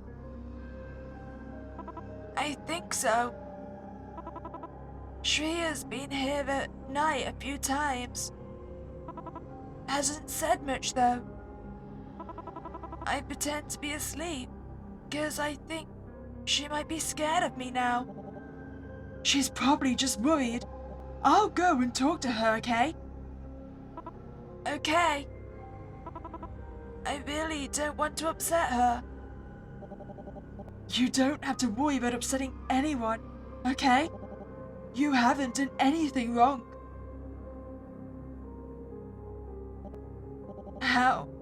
How are you feeling? I don't know.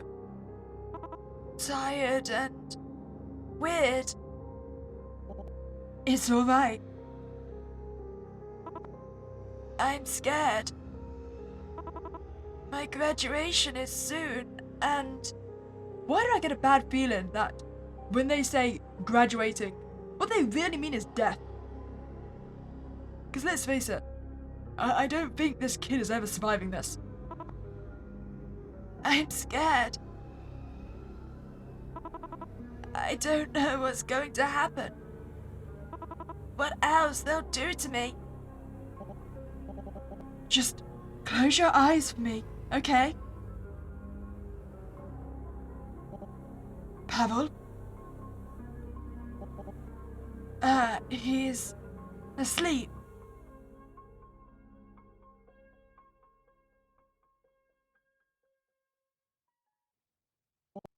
They're going to tear him apart. Rearrange him again and again. And not just him. All the other trainees here. All the other children yet to come. Over and over and over. And for what? This is my fault. My research laid the foundation for this. My reputation funded this. I let this happen. I did this. There has to be something I can do. No, I have to do something. Something more than writing words on a goddamn page.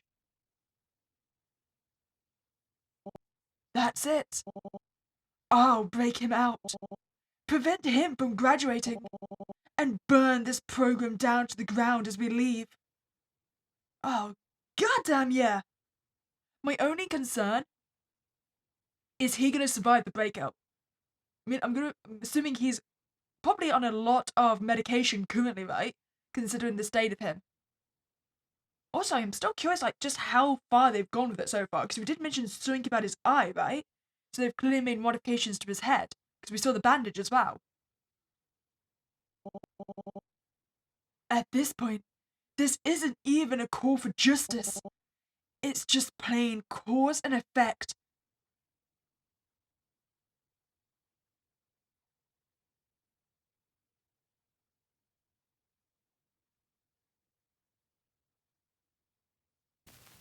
September 16th, 27X. We're all packed up. Case study report. 9/16/27X. Met with CO 458 today. Engaged in normal conversation and activities with the subject. CO 458 became tired shortly into the session, so the visit was cut short after about an hour. CO 458's temperature and blood pressure appeared to be higher than normal levels during the visit, recommending an increased immunosuppressant dosage. Recovery otherwise appears to be on pace with expected timeline. Dr. Deidre Destrange.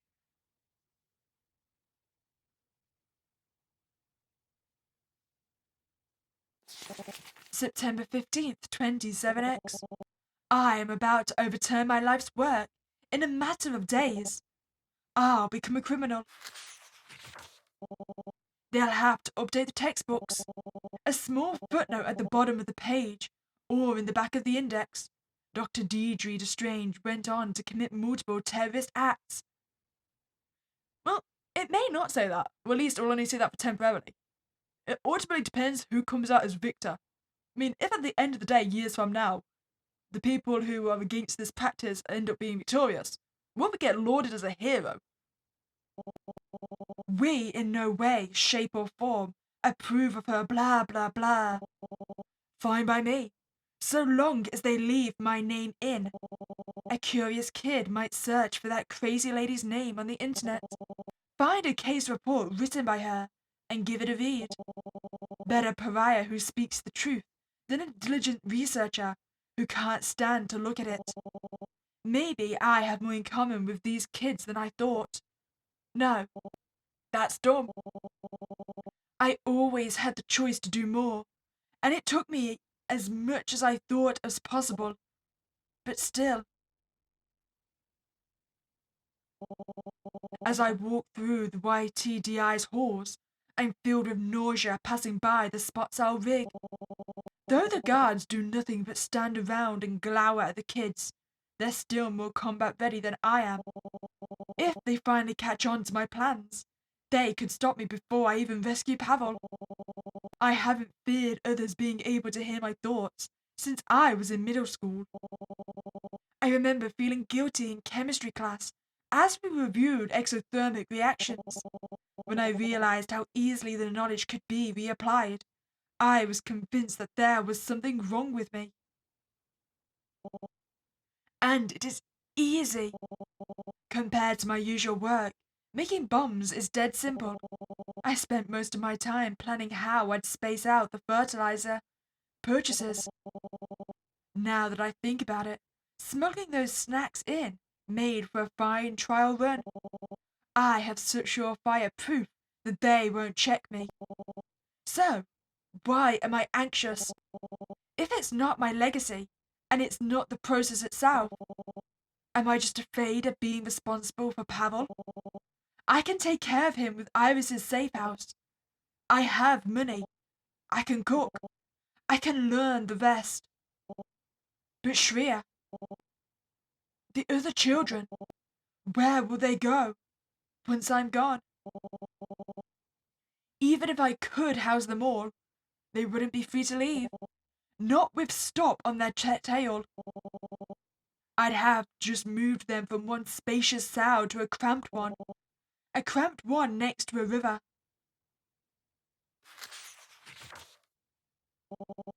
I've done all the planning I can. For now, I think a eulogy to my life of service is in order. To my colleagues, the good ones, I hope you've been working from home. To the rest, you've got no right to complain about what comes next. And to stop, this is war. Plant any more seeds, and I'll salt the earth. D. Iris, are you there? Do you think I'm doing the right thing? I'm not trying to hurt anybody. I just want to get these children out. Aren't you doing precisely that? Yes, but with many asterisks. I can't save everyone. The numbers just don't work. And how does that make you feel? Like garbage. Where will they go? They know nothing about the real world. Kids are tougher than you think. Not tougher than Stop. You'd be surprised. They'll adapt. That doesn't make me feel any better. It's unlikely anything will right now. How about a confession? I wanted all this. The recognition, the respect, the budgets, the pay. You know, before I came to Stop, I took 5 internships in one summer. Barely got my foot out the door before I added them to my CV and never looked back. And we all do. That's the game we play. I like playing that game. I was good at it. And there's a sizable, cowardly portion of me that doesn't want to give it up. Do you worry about Dr. Tan and the rest? Despite myself, yes. That's just the kind of person you are. In case we don't get the chance to reconnect for a while, let me say this. Every system falls apart eventually. It's entropy. Forest fires are natural and healthy. Stop is no exception. If people are horrified by your findings and your methods, that's for the best. They'll quit. They'll leave in droves. And you'll have gotten them out of a dark hole. And if I hurt people, then you'll just have to make up for it. And the kids, they'll be strong. Even if their new lives aren't cushy or clean, they'll be lives that they chose for themselves. Again, that's not reassuring. I know. Very little is right now. You have a lot to answer for, Dee. You're already a history maker. From here, I'm sure you'll be making history in a good way. Try to remember that when you eat breakfast with Pavel. Then, is this goodbye? It has to be. But you'll be in my home. I'll be there in some way. In fact, the sheets might still smell like me. Iris, gross. Apologies. Couldn't help myself. But you don't need me anymore. You'll do good. You always have. Thank you. Take care now. I mean, it is quite a dangerous situation for Iris to be in, right? So if they ever found these conversations, she'd get labeled as an accessory to the crime, right? You are always my star pupil, Deidre. I trust you'll remember me as your mentor and friend. Hopefully when you're retired and peacefully birdwatching. Goodbye, Dr. K. I'll miss you. And now, let's get Pavel.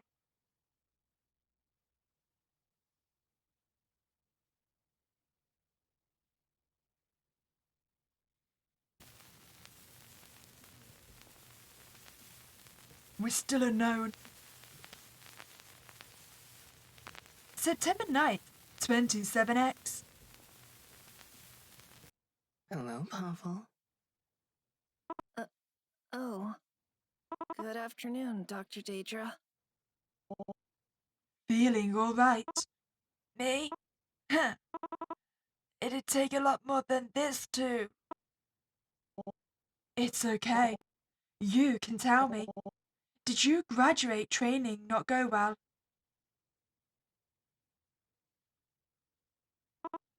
It was scary.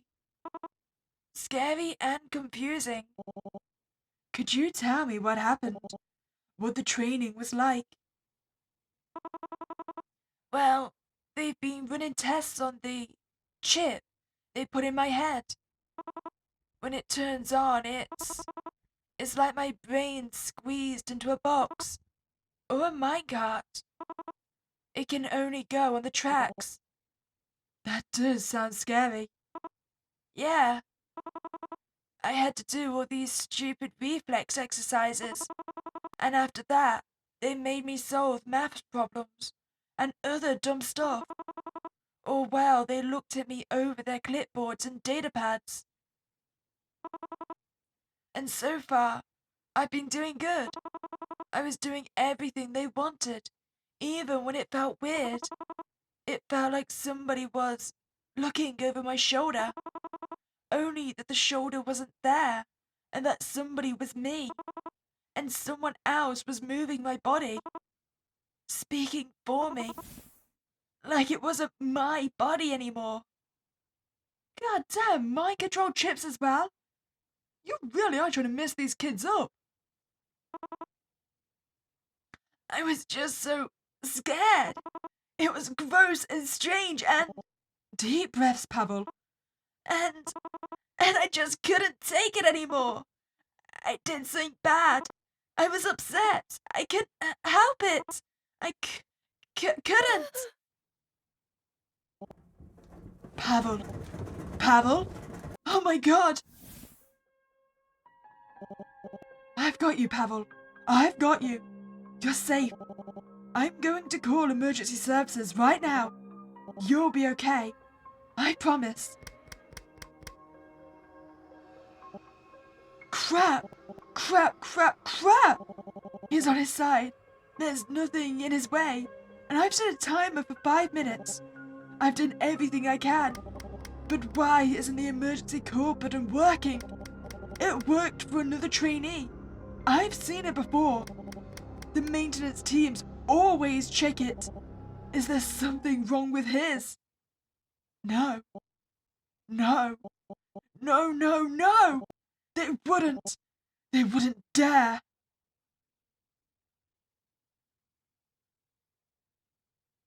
They left him here to die, didn't they? Dr. Deidre? Pavel? It's okay, Pavel. It's okay. I'm here. You had a seizure, but you're safe, and I've cleaned you up. It's okay. Why?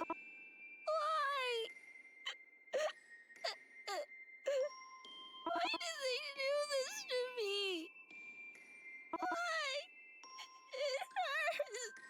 They want to hurt me. They want to punish me, don't they?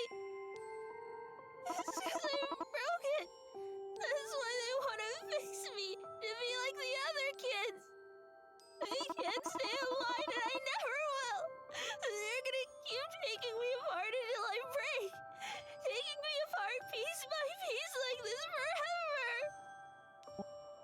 Pavel, you have to calm down for me, alright? You're going to make yourself sick. But It'll be okay. It's over now. I'll make sure they won't hurt you anymore. I mean it.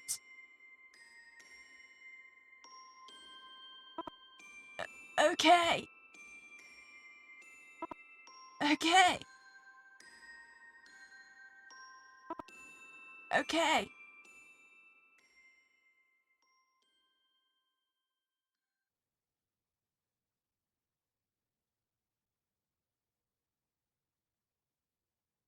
So damn, he really is down to like one ear, one eye, and one arm, isn't he? You didn't even space out the processing. You were not expecting this kid to survive.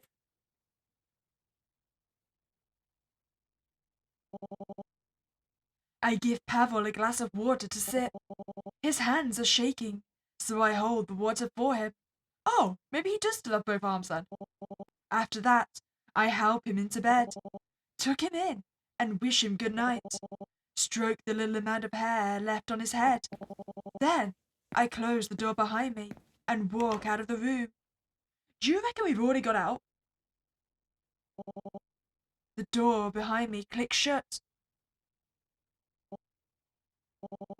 I don't have the words to describe what I just saw, but I don't need 1,000-word paper to sum up what I feel.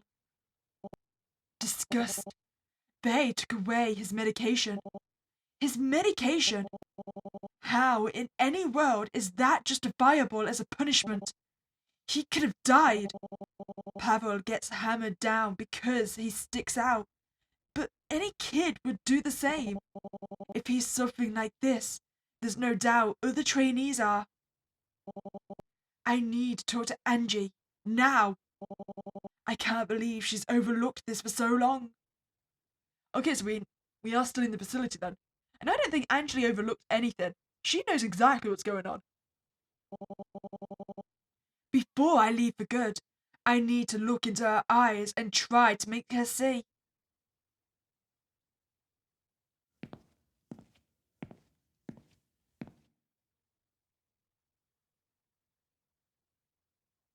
You know? We could just give her a quick shove over the railing. I mean, I don't condone murder, but all I'm saying is that, if she's willing to mutilate kids, do we really need her to stay alive? I find Angie at the bridge, gazing at the courtyard below. She looks just like she did the first day I came here. She hasn't changed at all. As I approach, she turns to give me an unreadable look. For a moment, I barely recognize her. For a moment, part of me wants to believe she's someone else entirely. I imagine you're here to talk about CO 458. I pause. That was unusually direct of her. What do you mean? It's the 21st century, D. We've got cameras in every room. I didn't notice, but somehow I'm not surprised at all. It feels right at home with everything else I've learned about the YTDI. You were watching that whole time. She blinks. So you saw how I called for help. You saw him go into seizure because he wasn't given his medication. We don't know that. A lot of trainees hate taking it. They'll put it under their tongues or... That's bull and you know it. These are your precious test subjects. Invaluable troves of medical data. If you wanted to, you could get a doctor to any room in this building in seconds. What are you suggesting? It's not a suggestion. You're punishing him for what happened during his graduate training. There's a long silence. The tension in the air twists my stomach in knots.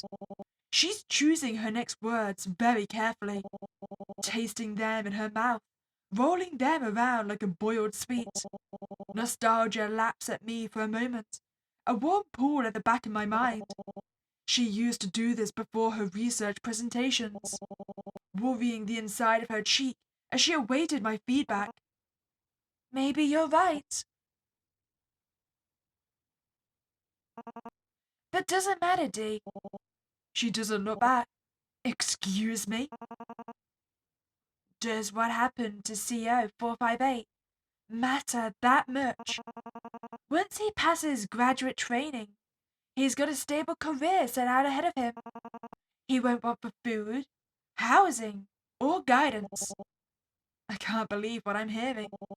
In exchange for his legs, his brain, his individuality. Individuality.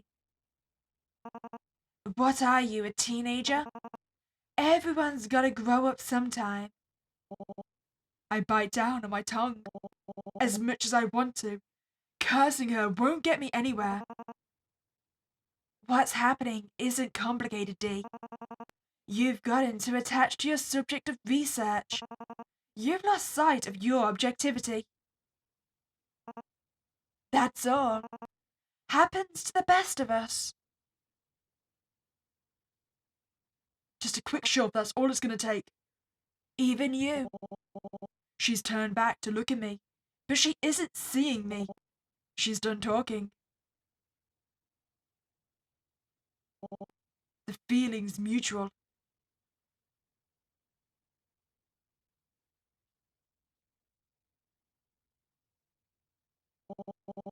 Earlier in the day, I had printed out my case study. I had intended to go through with a red pen. That night, I fed it to the shredder, page by page. Months of work gone in moments. Wait, I thought we were going to publish it. It was the best I'd felt in ages. October 1st, 27X.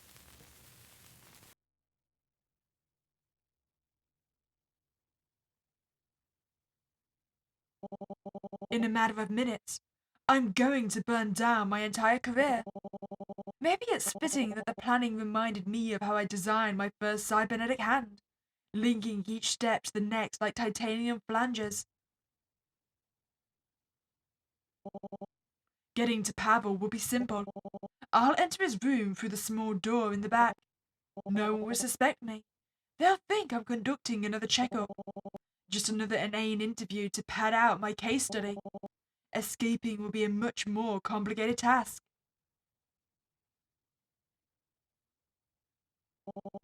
The security cameras are disabled, the safety alarms rewired, and the escape routes plotted. If things go pear-shaped, there's the pyrotechnics I set up ahead of time. But once I trigger the siren, I can't predict who or what'll get in the way. My heart's pounding feverishly, my brain swirling with phases and countermeasures and backups. I'm painfully aware of every step and every breath I take, because once I open the dorm room door, there's no going back.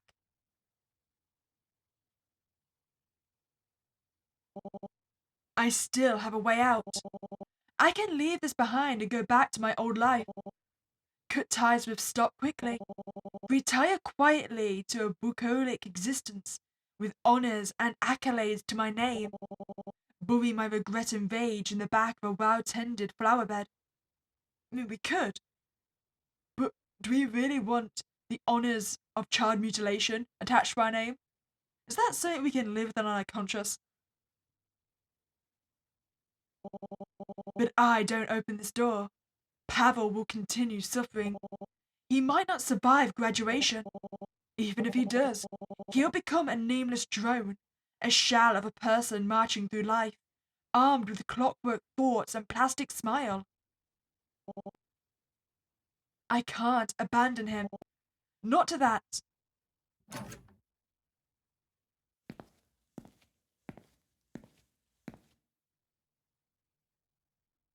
Wait, is he even here?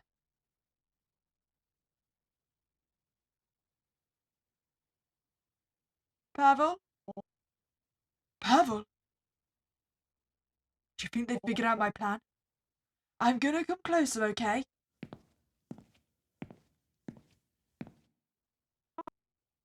Dr. Deidre? Kid, where the hell are you? Wait, is that you over in the corner? Now, listen to me very carefully. I want to give you something. Oh. Wait, is it another snack? It's better.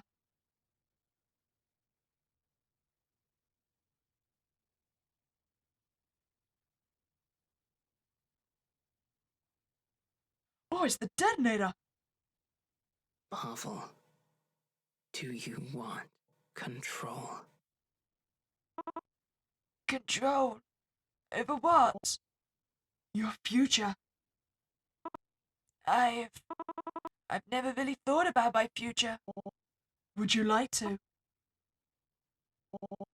You can take your time. I understand that I'm asking. Yeah. I do, Dr. Deidre. I want control. Then take this switch and press this button. As soon as you do, you'll be free. Let's go. You know what, kid? I'm proud of you. No hesitation.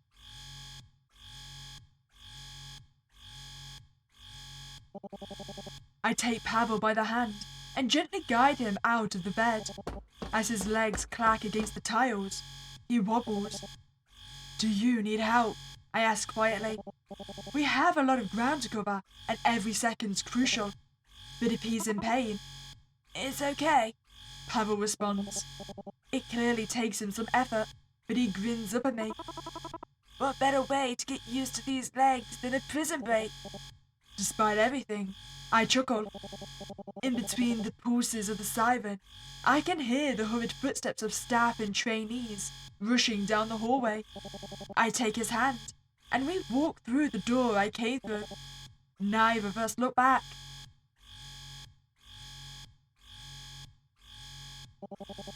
The back hall of the dormitory is empty. The alarm lights in the walls blink in an angry red as confused personnel jog past us on their way to the emergency stairwell. We walk, at first. I try to keep my hammering heart under control as we round the hallway. We're still too visible. I can't help but imagine a security officer behind every door we pass. I squeeze Pavel's hand tighter, and he squeezes it back. His steps are shaky. They shouldn't be. Those idiots in processing couldn't even be bothered to calibrate the motors right. But he's stable, and in spite of everything he's been through, he's keeping pace with me. Then, I see it. An imposing door with a small blinking key reader beside it. An exit out of the dormitories. Past it, there lay the operating facilities and engineering. Beyond that, the shipping and receiving bay. And further still, the garage door. Our way out. Normally, this part of the facility would be swarming with initiative personnel. But with the alarms I triggered, all of them should be evacuated to the opposite side of the building. I don't even swipe my card. The latch clicks open when I push it. Suddenly, my steps are faster, my heartbeat louder, and before I know it, I'm running. Pavel trips on the first step, and we nearly crash into each other before he corrects himself. But we run, hand in hand, past the operating rooms and the offices and the open security shutters until, without warning, Pavel's legs buckle. They crumple under him like wet paper, sending him sprawling. I fall to my knees beside him and struggle to pull him upright. What's happening? Pavel asks. I can't answer him. My eyes go to his legs. The lights are still on. The battery hasn't run out. But they're not responding to him. I can see him trying to move what's left of his legs. And the cybernetics, they just won't react. My eyes fall on the stop logo at his ankle. I look up at the shutter we just passed, and the security camera blinking beside it. Crap! I breathe. Dr. Deidre? I almost want to laugh, even as my mounting panic threatens to overtake me. I say, can we not just carry him, or is he going to be too heavy with the legs? Anti-theft measures. They don't want anyone taking stock property outside the building. I hear yelling echoing back down the hallway we came through, distant but growing louder. They know where we are. What should we do? Pavel cries.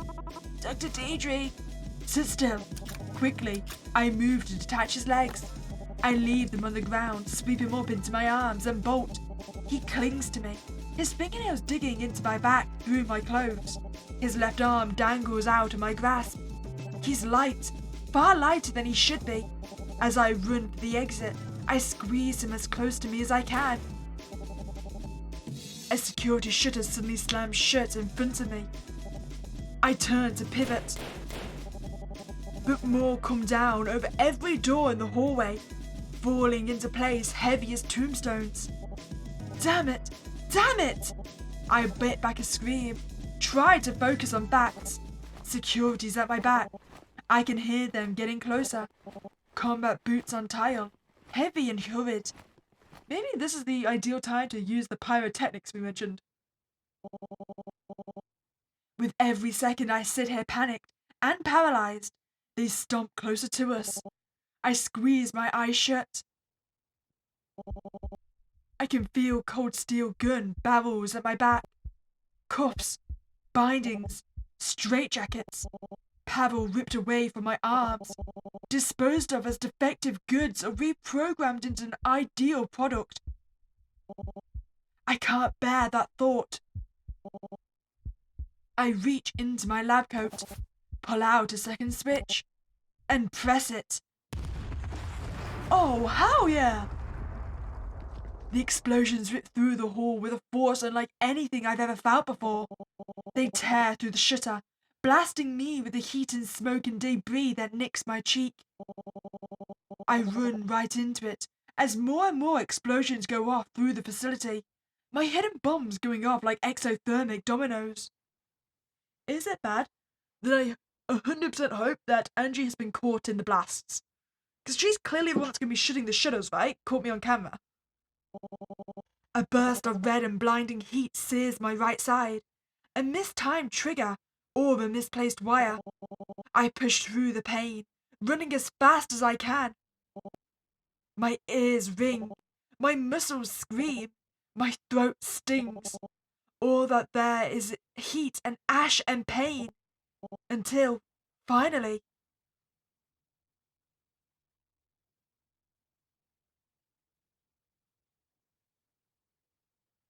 you know what would be brutal? If we died here. If we went through all of this only to fail at the last hurdle. They wouldn't be that mean, right? We reach the light. Again, that could also mean death, to be honest.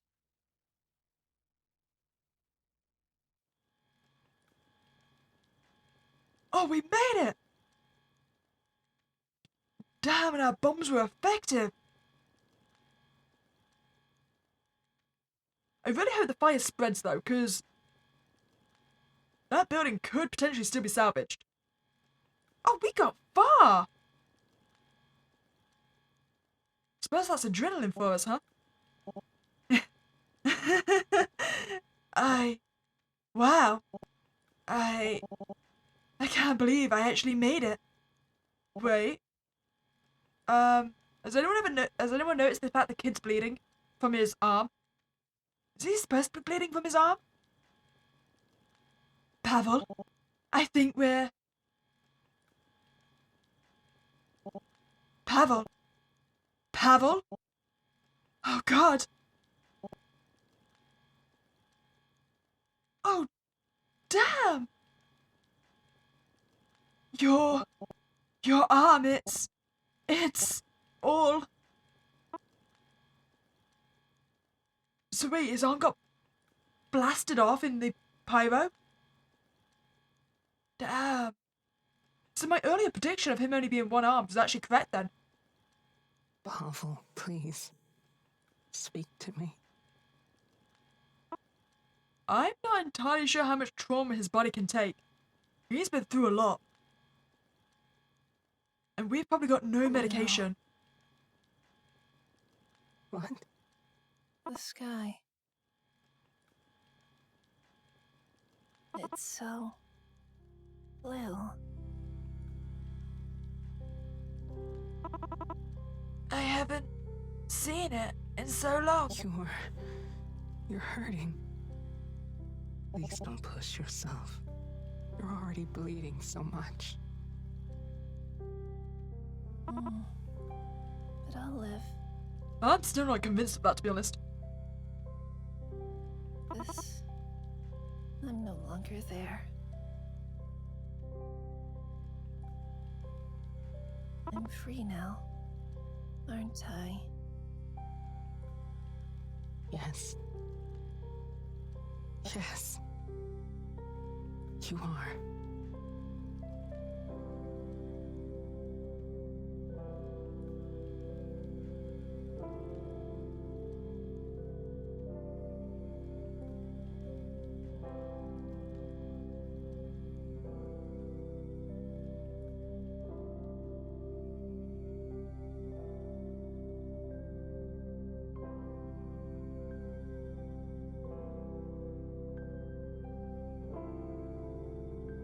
Well, I suppose optimistically, we can look at this as Pavel living, right? And again, I don't know how far we need to get by the fact that he's still bleeding. So it's gonna be a while before we can get him any medical attention, right?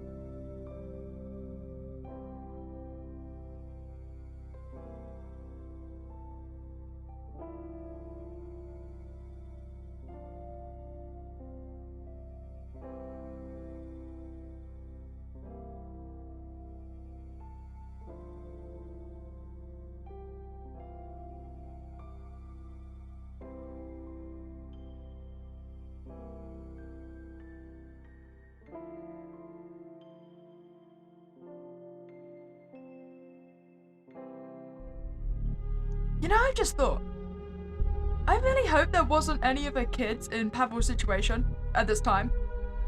Because we only knew to get Pavel out. So if there was someone else that has gone through processing very recently, they've most likely just died in that fire, right? Well, let's be optimistic. Maybe they were all fine. If you enjoyed that playthrough, I'd greatly appreciate you to like this video and subscribe to this channel. But other than that, it was a spooky day and I'll catch you next time, guys.